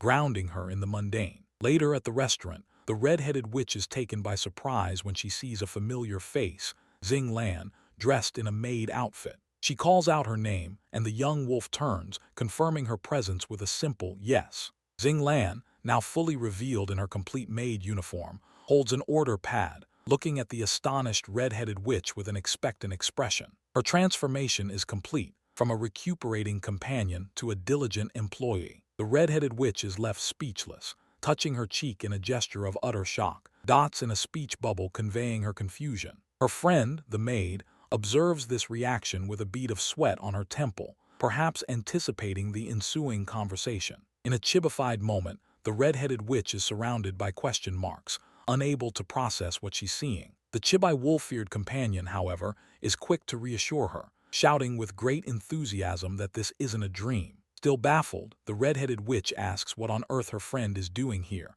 her expression full of bewilderment. The smiling maid begins her explanation with calm composure, preparing to unveil the truth of her sudden appearance. The young maid announces with a cheerful smile that she will be working here too, starting today. The red-headed witch, stunned, can only manage a bewildered huh as this unexpected news settles in. A flashback panel shows the wolf-eared friend tending to the red-headed witch, recalling a conversation where the idea of work was mentioned. This small moment of care planted the seed for the maid's new career path. The new maid stands beside Maria, explaining that Ning Meng, a helpful ally, taught her a great deal, as she busily takes notes on her pad. The training appears to have been quite effective. The red-headed witch excitedly addresses Maria, praising her friend's amazing abilities, while Maria looks on, questioning the possessive "you're" in her companion's declaration. The enthusiasm of the red-headed witch is palpable. Maria affectionately pats the young maid's head, acknowledging her achievement, as the red-headed witch looks on, declaring it very impressive. It's a moment of shared admiration for the maid's quick learning. In chibi form, the red-headed witch demands to know why no one informed her of this development, also pointing out the maid's rather unusual work attire. It seems the element of surprise was quite thorough. The pink-haired organizer steps forward, admitting that she told the maid to keep her new job a secret, revealing a planned surprise. The plot thickens with this unexpected confession. A close-up shows the smug pink-haired organizer explaining that today is a maid-themed party, meant as a surprise. The red-headed witch can only respond with a bewildered clearly not having anticipated such an event. The organizer's delight is evident. The pink-haired organizer then presents Xiao, a friend in full maid gear, laughing as she declares that Maria also has an outfit. With a mischievous grin, she orders Xiao to proceed. Xiao approaches the nervous red-headed witch with a wide, almost sinister grin, clearly relishing the impending situation. The red-headed witch looks on with apprehension, aware of what's coming. A chibi group, including the now maid-dressed red-headed witch, Xing, Maria, the pink-haired organizer, and Xiao, are startled by a sudden clatter. The bull-headed restaurant manager, an imposing figure with a bow tie, enters and demands to know what they are doing. Maria, our protagonist, laughs uncontrollably at the sight of the stern, bull-headed manager, who glares back with an expression of disapproval. His serious demeanor only adds to her amusement. Maria asks why the manager hasn't changed into costume, while Xing looks on with curiosity. The manager then dramatically reveals his own maid dress, having transformed into a smaller, charming snake-maid form, proudly asking if they see his effort. His commitment to the theme is admirable, if a bit unexpected. Chibi Maria and Xing react to the manager's snake-maid form, exclaiming with delight, "You can do that," and "so cute," respectively. Suddenly, the young maid's expression shifts to alert as a door creaks audibly behind her, hinting at another arrival. Xiao aggressively adjusts the red-headed witch's collar and bow, forcing the maid costume into place. The red-headed witch glares sideways, enduring the unwanted assistance with silent indignation. A close-up on the red-headed witch's annoyed expression, with an ellipsis in her speech bubble, indicates her silent suffering. She is clearly not pleased with her new forced attire. Xing Lan stares thoughtfully, an ellipsis bubble above her head, as she processes the scene. Her innocent observation seems to hint at a deeper understanding of the situation. The pink-haired organizer whispers conspiratorially to the white-haired butler in a formal suit, covering her mouth as she shares her secret instructions. The red-headed witch and Xing Lan are visible nearby, oblivious to the impending alteration. A close-up shows the pink-haired organizer beckoning someone closer, perhaps Maria, with the words "Mary, come a bit closer," signaling the final touch to the maid-themed surprise. Her playful mischief is in full swing. The white-haired butler in a formal suit gestures, confirming "all right" toward the red-headed witch, whose back begins to glitter with golden sparkles. Xing Lan observes this transformation closely, her eyes wide with wonder. Golden sparkles emanate from the red-headed witch's back, a magical enhancement to her maid costume. Xing Lan stares, utterly amazed, her cheeks flushed with excitement at the sight of the shimmering effect. Whether this spectacle actually serves a purpose or simply precedes a catastrophe remains to be seen. The atmosphere shifts abruptly as our hero notices a distinct change, a tension her companion readily agrees to, eyes wide. They both feel it rise. Naturally, Maria, grinning mischievously, leans into her colleague, Xiao Jiu, who, flustered, admits that the protagonist actually looks quite good. This compliment, however, prompts a swift, angry outburst from the maid herself. Near the bar's entrance, the red-haired woman touches her newly styled ponytail, inquiring about the duration of this magical effect. The calm, white-haired manager stands composed, providing a direct answer. The manager clarifies that the magic's effect endures only as long as they remain within the bar, wearing off immediately upon departure. Xing Lan and a bewildered, ghost-like creature listen, clearly confused by this limitation. In the bustling bar, the white-haired manager explains her magic is constrained to this specific area, a revelation that duly impresses her young employee. The entire staff, a diverse mix of maids and animal-eared individuals, then stands at attention, preparing for their shifts. In the staff area, Ning Meng, a supportive colleague, offers a cheerful thumbs-up, wishing the new hire well for her first day. Our newly transformed maid responds softly, turning away to mentally prepare for the tasks ahead, her profile etched with quiet determination. Leaning in hopefully, the young maid asks her senior colleague for a hairband, a request met with surprising efficiency. The red-haired character reaches into her clothes, or perhaps a pocket in an unseen space, to retrieve the item. A small ghost icon then hands the hair tie to the newly transformed worker,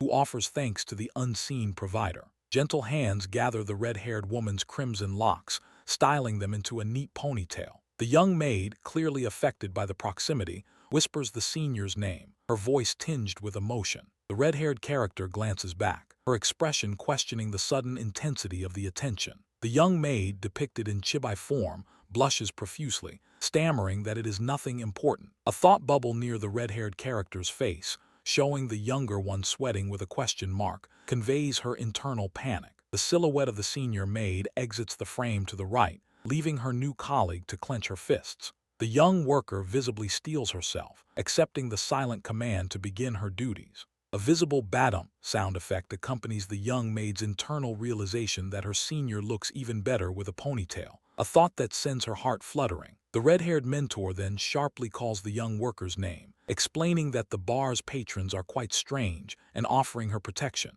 reassuring in its way. The young maid then hurries towards the bar's entrance, ready to face the evening. Her mentor watches her go, a serious expression on her face. The bar door swings open, revealing the young maid in her uniform, making her entrance. She walks purposefully toward a table occupied by a fox-like customer, beginning her service. The young maid's ears perk up as an off-screen voice calls out to her, "Hey, new girl." It is an abrupt, if familiar, greeting for a newcomer. Ian, the fox customer, smiles broadly, holding his cup as he boldly requests the new maid's contact information. This is a fairly direct approach, even for this establishment. Ning Meng, a fellow colleague, then appears, hugging the new maid from behind and exclaiming about her popularity. The fox customer watches on, perhaps a little surprised by this turn of events. Ning Meng firmly declines the customer's implied further interest, then tugs the new maid's arm, marching her away from the table. It is a decisive, if slightly dramatic, retreat. In the shadowy background of the bar, The red-haired senior maid's profile is visible in the foreground, watching. The background shows Ning Meng and the young maid interacting with customers under her silent surveillance. Xiao Jiu, the maid from earlier, comments on how quickly the new hire has connected with everyone in the bar. Her senior, however, simply sips her wine, her expression unreadable, betraying no emotion. A close-up of the red-haired woman's profile shows her drinking, with a silent ellipsis suggesting a flurry of complex internal thoughts. One could almost feel the gears turning. Ning Meng grips the young maid's shoulder from behind in an open floor space, causing the new worker to stiffen, sensing that familiar, annoying feeling again. The young maid then stands alone, frowning, still bothered by a lingering discomfort. At the bar counter, the young maid asks her senior what she is drinking. The red-haired woman reveals it is a special alcohol provided by the manager. She then leans closer, offering a taste, and the chibi-formed young maid stares intensely, visibly tempted by the offer. The young maid sips happily, noting the sweetness of the drink. Her senior, with arms crossed, states matter-of-factly that blood is her usual taste, a rather stark revelation delivered with little fanfare. Xiao Jiu, the observant maid, remarks on the manager's apparent favoritism towards the red-haired character. The senior, ignoring the comment, asks the young maid how her shift is progressing, prioritizing her new employee. Efficient management then. The red-haired woman swirls her wine in its glass, as the young maid reports that the monsters at the bar are all quite interesting. Her senior listens intently, absorbing the feedback. The young maid holds up an empty glass, triumphantly declaring that she has finished it all, causing her senior to sweat drop in apparent concern. She then shouts excitedly for another cup, summoning Xiao Jiu, who promptly appears. Xiao Jiu looks sternly at the young maid, cautioning her about the drink's high alcohol content. The new worker, however, turns eagerly, clearly undeterred by the warning. The young maid smiles, asserting that she feels perfectly well,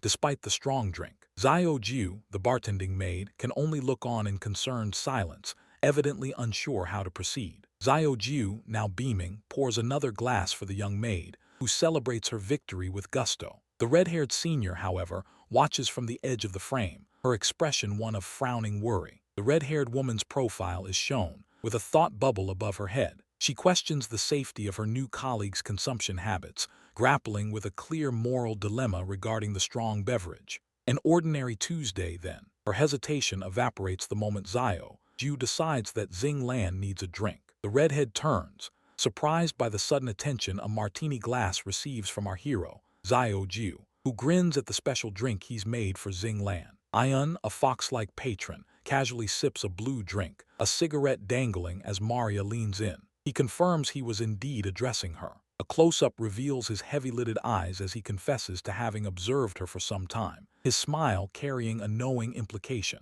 The barmaid simply stares. Maria's face registers pure confusion, a bead of sweat forming, as she processes the unexpected and rather direct words from the fox-like customer. She silently labels him a weirdo, while maintaining an outwardly polite composure, sweat beading on her forehead. The charming foxman, cigarette still in hand, suggests they should get along, offering his name, Ian, before politely asking for hers. The barmaid states her name but rejects further conversation, citing her work duties. Ian appears disappointed, pleading for her attention to linger a while longer. A loud shout abruptly interrupts their exchange, summoning the red-headed bartender. Her expression shifts to annoyance as she clicks her tongue, preparing to obey the summons. She confronts Xiao Jiu, demanding to know what he wants, as a now unconscious Xing Lan lies face down on a nearby table. A closer view shows the silver-haired colleague splayed across the table. Maria inquires about the amount consumed, and Xiao Jiu nervously provides an evasive answer. He cheerfully suggests moving the inebriated colleague to a back room to sleep it off, an option the barmaid considers with a blank stare. Suddenly, a cracking sound erupts, making her spin around to demand what he is doing, startled by the commotion. With the silver-haired girl's peaceful, sleeping face resting against her chest, the barmaid decides to take her to the back, lifting and carrying her away. The man carries her colleague through a dark doorway, her silhouette fading, while Ian watches from the foreground, smoke curling from his cigarette. His gaze follows her departure. A close-up of Ian's face reveals his conflicted thoughts. He acknowledges it was just a chat, but his expression betrays a hint of internal jealousy as the barmaid leaves with another. Such a public display of affection. The foxman clasps his cheeks, heart effects floating around him, as he watches a blonde, dog-eared waitress pass by with a tray. He finds himself quite pleased with the current scenery. In the back room, our hero supports her wobbly coworker, guiding her to a wooden table, and instructs her to sit and rest as the silver-haired girl clutches her head dizzily. Both girls stand close, their arms hanging by their sides in their maid uniforms, a quiet moment between them. Suddenly, the silver-haired girl's hand shoots out, gripping the barmaid's wrist firmly. The barmaid's face, shown in profile, widens in surprise. A question mark symbol appearing as a clatter sound effect suggests something has been knocked over. The silver-haired girl presses her face against the barmaid's neck, her arms wrapped around her, a deep blush on her face, while Maria stiffens. Our hero's internal thought bubble screams in panic, wondering what is happening. This goes about as well as expected. Her inebriated colleague's face, heavily flushed, leans in close, whispering softly about sharing a secret. The silver-haired girl's hands cradle Maria's jaw, pulling her closer as the barmaid looks up, wide-eyed and confused. The silver-haired girl holds the barmaid's face, murmuring that she is truly beautiful, bathed in romantic lighting with sparkling effects. An extreme close-up of the barmaid's eye shows it widening dramatically, as she realizes this is what the silver-haired girl is like when intoxicated. A significant discovery. Their faces are nearly touching, the silver-haired girl's hand still on the barmaid's cheek, lips slightly parted in anticipation. Both girls now rest their heads near each other on the table's surface, hands gently overlapping, a soft pink floral decoration framing the peaceful aftermath. A close-up of Maria's profile shows a gentle smile, her eyes closed, as she thinks about how light the sensation is, flowers decorating the thought. A moment of unexpected peace. The barmaid supports her coworker's full weight, both still in their maid uniforms, the silver-haired girl's head resting on her shoulder, eyes closed in slumber. Her face, with a bead of sweat, registers concern, as she wonders if her colleague has fallen asleep, gazing down at the silver-haired sleeper. The barmaid walks through a doorway, carrying her colleague bridal style, the sleeper's head lolling against her chest, silver hair flowing around them. A tight close-up on Maria's blushing face shows her biting her lip slightly, her inner monologue questioning why she was so nervous. Maria eventually stops biting her lip, though sleep offers no such relief for the silver-haired girl. A silver-haired girl with wolf ears sits up abruptly in bed, a dazed look on her face, wondering why she is in her own room. She clutches her head, the memories of the previous night stubbornly refusing to surface. The wolf-eared girl, visibly anxious, asks Maria if she did anything embarrassing, a common concern after a night of overindulgence. Maria pauses, her gaze shifting away, a slight hesitation betraying her words. She quickly dismisses the girl's worries, claiming her companion merely fell asleep, despite a clear blush on her own face. Maria then grabs clothes from the rack, asking if the girl is well enough to go to work, a pragmatic consideration. Donning her jacket, she states she will wait outside, a swift exit after a somewhat awkward conversation. The door clicks shut, leaving our wolf-eared friend alone in the quiet room, a sudden solitude. Analyzing Maria's flushed demeanor and hurried departure, the silver-haired girl concludes she definitely committed some regrettable act. In the hallway, Maria stands, her hand covering her face, processing the interaction. Real dignified stuff. Close up, she touches her cheek, questioning her own actions, wondering why she fled the situation. Her hand clenches into a fist, a quiet frustration with her own recent unpredictable behavior. Elsewhere, a supermarket sign proclaims its business, a mundane setting for two others. Zio Hai and Kinyu walk down a main aisle with groceries, a helpful and confident friend respectively. Kinyu expresses gratitude for her companion's help with the bags, then asks if a bit of magic could simplify carrying their purchases. Zio Hai offers her future help, noting her school is conveniently located nearby. Kinyu puts weight on her companion, playfully asserting she will count on that promise. The price of $4.9 a pound for something unseen repeats ominously around them, an oddly persistent detail. She then drags Zio Hai over to look at the spiky fruit, ensuring her companion shares the experience. Their hands momentarily clasp as our hero is yanked along, a fleeting moment of contact. Zio Hai inquires if her friend truly intends to consume such a pungent item, and at such a price. Our hero holds the fruit, a blush on her cheeks, remarking on its unexpectedly pleasant scent. Kinyu picks a massive durian and asks her companion for assistance. Hands struggle with the spiky durian, and dialogue confirms Kinyu is indeed the friend's name. Holding the durian, Zio Hai compliments Kinyu, calling her special. She explains Kinyu currently appears more like a normal human than a witch, which is intended as a compliment. They then discuss the natural burden that comes with power for witches, the weight of responsibility. Kinyu smiles confidently, stating her simple wish for autonomy, a testament to her free spirit. Kinyu then inquires about her companion's long-term plans for holding the enormous fruit. Ziohai, with renewed purpose, rushes off to weigh it, a small, determined figure. Ziohai's trivial errand is about to be interrupted by a far more confusing encounter. Our hero, Xing Lan, stands in the bar, looking puzzled, wondering aloud about the events of the previous night while a man in red observes her from a distance. He leans against a wall, arms crossed, seemingly lost in thought, as if contemplating the inevitable chaos this establishment routinely produces. Clutching her tray, Xing Lan anxiously questions a wolf-eared staff member about anything significant that might have transpired after she left her post, sensing trouble. A fellow staff member, Ning Meng, insists that nothing important happened, only admitting in a chibified aside that a minor inconvenience involved Zio Ju getting stuck in a wall. Task assignments proceed as the server volunteers for Table 1, where the proprietor, Maria, and a fox-like patron are seated, while Ning Meng takes on cleanup duties. Xing Lan approaches Table 1, tray in hand, to take orders,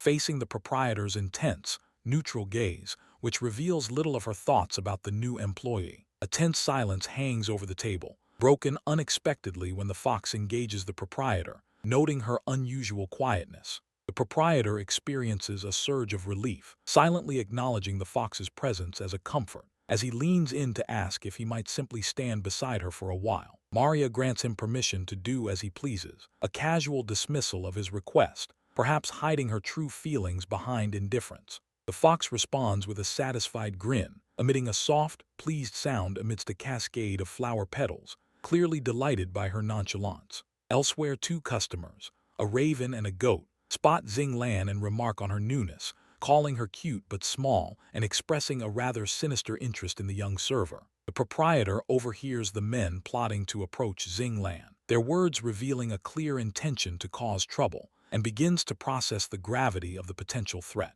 Standing with the fox, Maria's eye glows pink, signaling her internal assessment that the situation is dangerous, recognizing the immediate peril for Xing Lan and committing to intervene. Unaware of the impending confrontation, the two nefarious customers clink their glasses together, laughing with a malicious glee, certain their plans are well underway. A black-gloved hand slams onto the table with a loud noise, as Maria leans over, her eyes glowing pink, directly challenging the men and issuing a stern warning. The raven customer snarls in irritation, while the goat, maintaining a facade of coolness, questions who the proprietor is and why she concerns herself with their affairs, making the air thick with tension. Maria's face hardens as she prepares to deliver her final threat, reminding them of the severe consequences of offending the establishment's owner, subtly referencing her own power. The two customers fall silent, their bravado evaporating as the implication of her words dawns on them, and sweat beads on the goat's forehead as he realizes his danger. The raven reluctantly concedes, advising a strategic withdrawal from the confrontation with Maria, and the goat quickly agrees, initiating their hasty departure from the bar. As the two men retreat, their backs to the proprietor, an exasperated thought bubble above her reads, "Goddamnit," regretting the missed opportunity to teach them a more thorough lesson. Maria glances to the side, quietly offering thanks to the fox, who stands confidently with his arms crossed, a cigarette in hand, accepting her gratitude with a casual air. A close-up reveals the fox's thoughtful expression as he smokes, pondering the proprietor's protective actions towards Xing Lan, connecting the dots about their relationship. With the fox nearby, Maria declares that this is not the time for idle conversation, ending his speculations, and a dramatic negative space panel displays "no," indicating her firm internal decision. A wide shot of the bar shows Xing Lan happily serving customers, blissfully unaware of the trouble she almost encountered, while in the foreground, Maria looms, silently contemplating the younger girl's future. A close-up of Xing Lan's bright smile contrasts sharply with Maria's grim internal monologue, where she concludes that the server cannot continue to work here, sensing an unavoidable danger. After work, our hero leans against a door, eyes half-lidded, contemplating the day's rather eventful proceedings. Then a voice calls out to her, "Hey, Maria," interrupting her quiet reflection as if on cue. The server laughs openly at the absurdity of the multi-headed customer's demands, but her amusement quickly fades as she recalls a crucial detail from Ning Meng, halting both characters' steps. The server turns to face our hero, casually mentioning Lemon's latest revelation, the timing of which seems almost comically perfect. Maria looks at the young server with a gentle but firm expression, explaining that this workplace is not suitable for her, her words carrying a weight of concern and unspoken protection. Maria assumes her protectiveness is a kindness, failing to realize she has just ignited a war. Maria, the vampire, faces her companion. She points out that the bar simply doesn't suit the werewolf, an observation delivered with calm conviction. The intensity of her stare makes the other uncomfortable. The silver-haired girl with wolf ears internally frets over the vampire's unusual behavior. She wonders if this sternness stems from her previous drunken antics, so she preemptively offers an apology for any past missteps. Still sweating, the werewolf quickly takes the blame for whatever is bothering her friend. She assumes her earlier intoxication is the cause of this unexpected confrontation. The vampire, however, is not appeased by the quick apology. She asks, with an air of mild exasperation, what exactly the werewolf was thinking to place herself in this situation. Naturally, from a profile view, the werewolf meekly asks, "Why?" Her expression conveys deep confusion, struggling to understand the sudden, sharp criticism. She looks down, visibly hurt by the shift in her friend's demeanor. The werewolf can't comprehend why her friend is suddenly treating her this way. The werewolf voices her concern, asking if her presence is a bother. She seeks reassurance, hoping to understand if she's somehow become an inconvenience to the vampire. Maria readies herself to explain her reasons for wanting the other to leave this job. She is preparing to deliver a truth that she believes will resolve the situation. The werewolf suddenly yells the truth of her motivations, her confession fueled by raw emotion. She shouts that her choice to work there was entirely because of the vampire's presence. Our hero recoils, visibly shocked by this unexpected outburst. The intensity of the werewolf's confession catches her completely off guard. A moment then, Xing Lan, overwhelmed by her own emotions, looks down at her feet. She appears to regret her sudden, passionate declaration. Maria tries to form words, but none come. Her face is etched with panic, realizing the impact of the unfolding situation as she watches the werewolf disappear into the distance. The next day arrives over the city, the sun casting long shadows. A new morning brings a shift in mood and setting. Our protagonist wakes on a couch, sitting upright. She appears to be emerging from a restless sleep. An ordinary Tuesday, then. She notices the werewolf's room is empty, a dawning realization visible on her face. The absence confirms her fear that Xing Lan had indeed left. A friend greets Maria, noting she's awake. This friend then casually mentions that Xing Lan had already departed, solidifying the news of her absence. Our hero agrees to head to work, though her expression is clearly distressed. She tries to maintain composure despite her inner turmoil. She blames herself, her internal monologue filled with guilt. This whole situation, she concludes, is entirely her fault. Of course it is. The friend observes her sighing, then asks why she seems so troubled so early in the morning. A concerned tone underscores her question. Maria admits her concern, confirming they are discussing Xing Lan's continued employment at the bar. The conversation turns to the werewolf's precarious situation. The friend sips from her mug, offering her perspective on the nature of worry itself. She explains she worried in the past and still worries about unforeseen complications,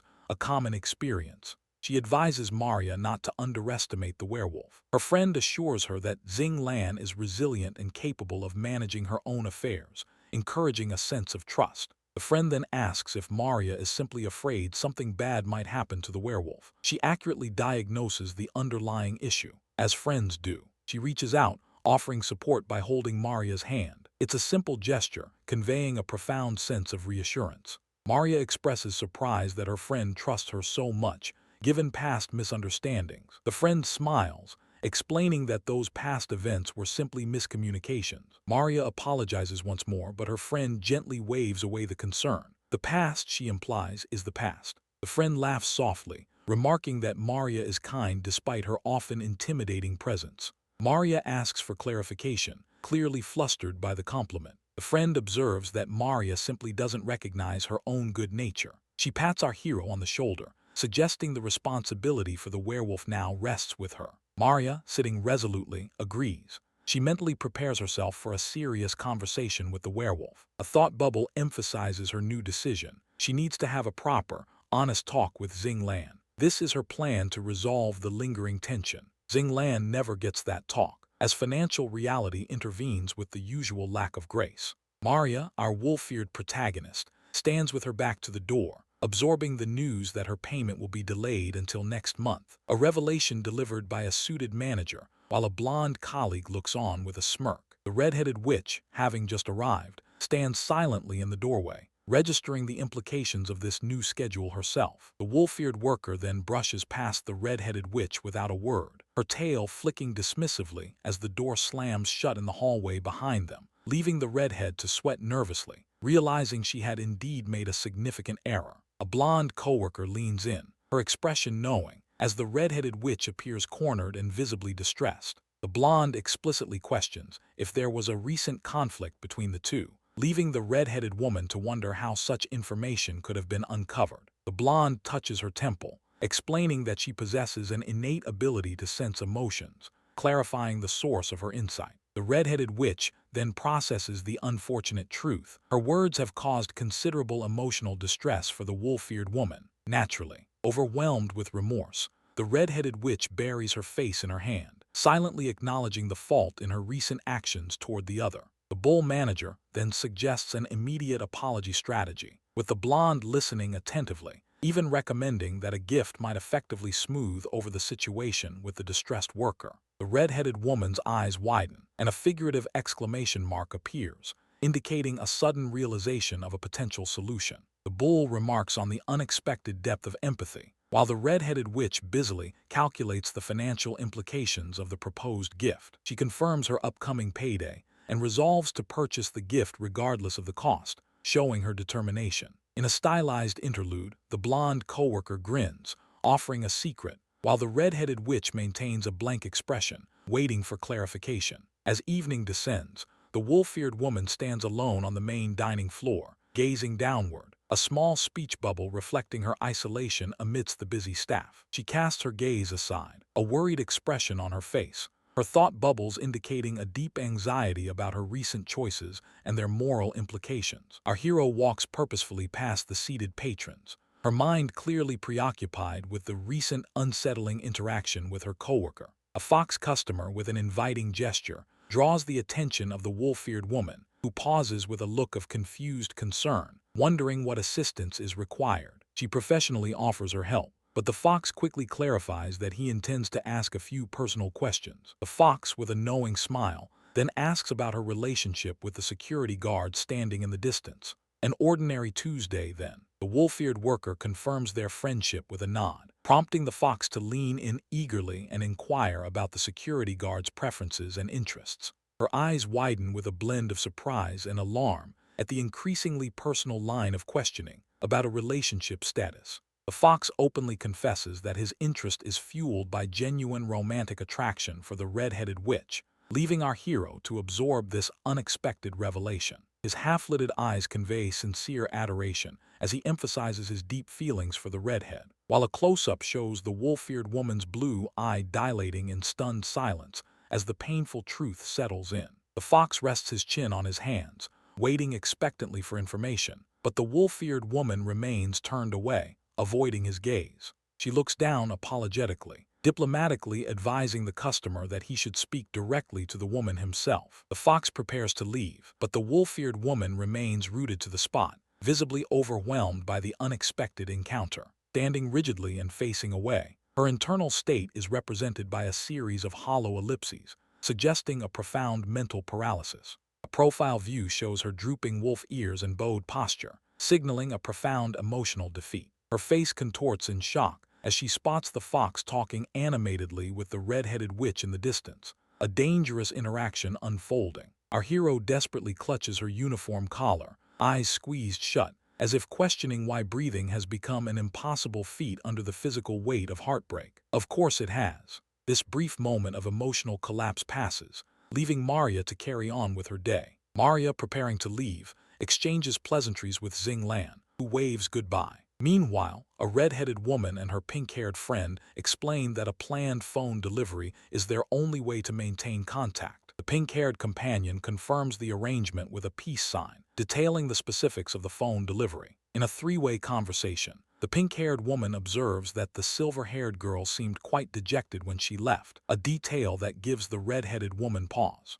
A close-up reveals the red-headed woman sweating slightly, processing the information that her friend was feeling worse than before. She worries. Our hero reassures her red-headed friend with a gentle pat on the shoulder, suggesting they will meet again tomorrow. In a brief, stylized panel, the pink-haired woman chides her red-headed companion, reminding her that she went too far during their recent disagreement. The red-headed woman holds her head, stating she cannot fix the situation. Her pink-haired friend explains that such difficulties are a natural consequence of prolonged social isolation. The pink-haired companion offers a warm smile, advising her red-headed friend to relax and consider that even mistakes can stem from good intentions. With a confident thumbs up, the pink-haired friend asks if the red-headed woman wasn't concerned for the silver-haired girl. She confirms she was indeed worried. The red-headed woman dashes forward with a determined expression, sprinting towards an exit. Her pink-haired companion watches silently, perhaps unsurprised. The pink-haired woman reflects on the red-headed woman's actions,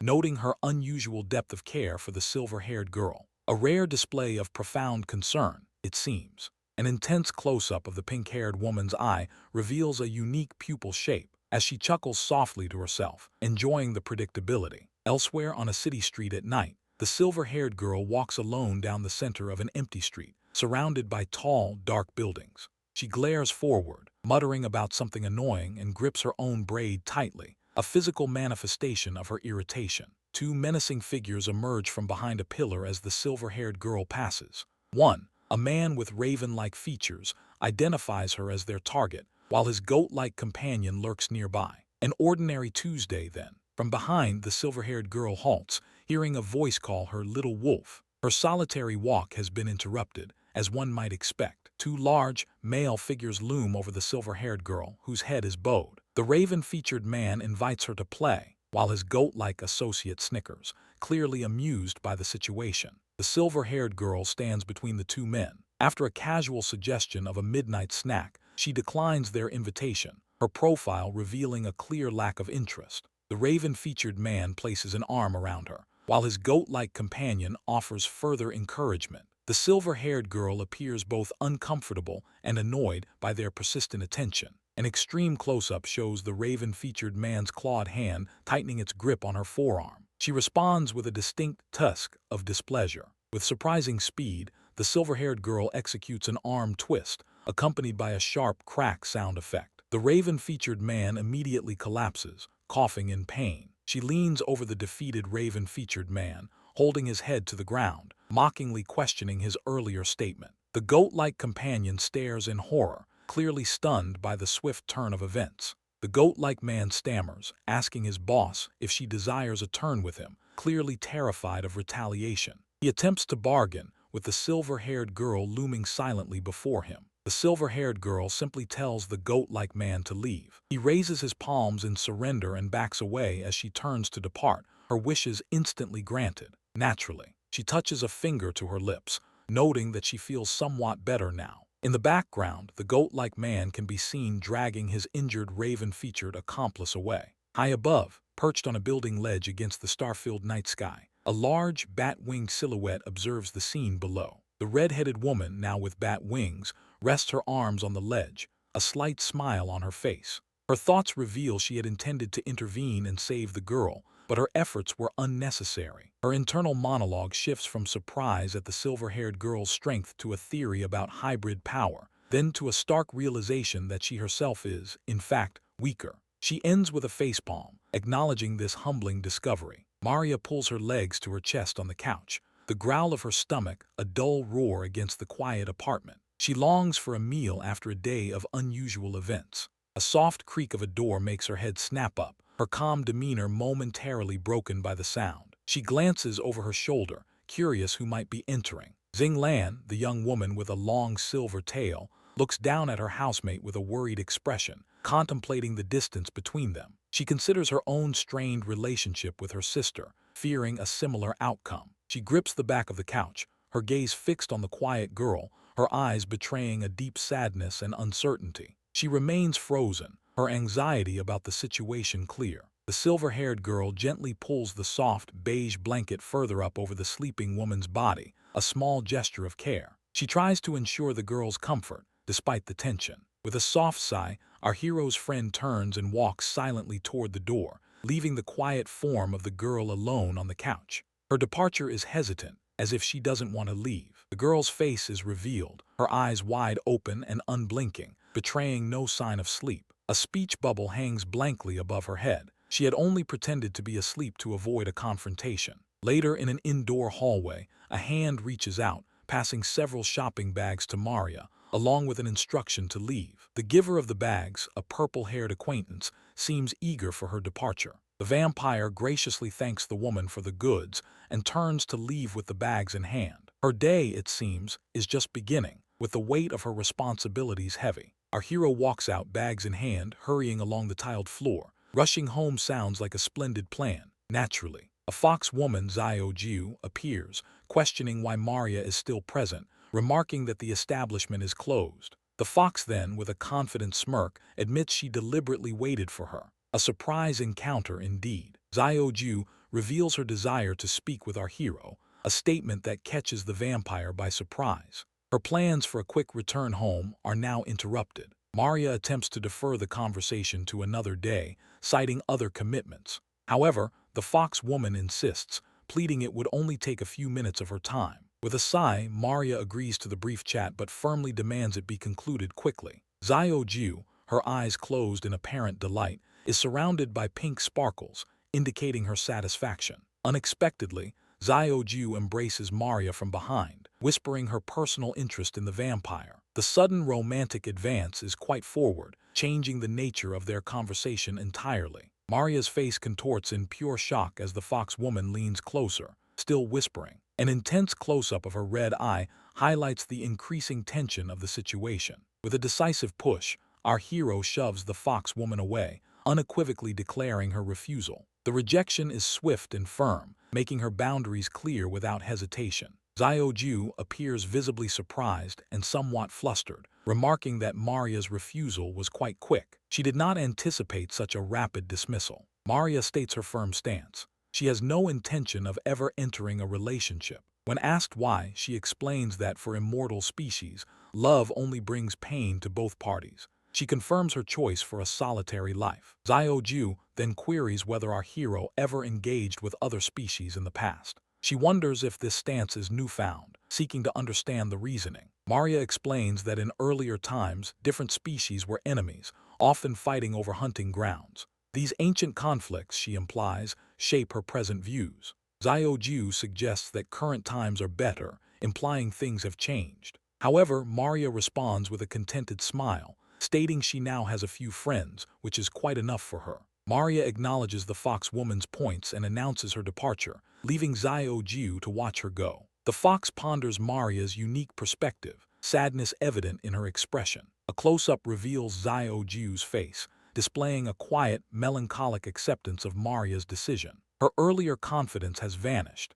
showing resignation to the situation. Our hero's housemate, still troubled, rests her head on her arms on the desk, surrounded by dark furniture. She is clearly distracted. The young werewolf lies curled up, silently lamenting that Maria is still not home. Suddenly, a loud knock-knock echoes, causing her eyes to snap open in startled surprise. Her solitude is abruptly interrupted. She quickly spins around in her chair, her eyes falling on Maria standing in the doorway. Maria calls out to her housemate, confirming her return. The tension that had built between them is finally poised for resolution. Xing turns to face our hero. She whispers a name, barely audible. The moment hangs heavy, of course it does. And that's where chapter 50 leaves us. The two housemates stand in a tense silence,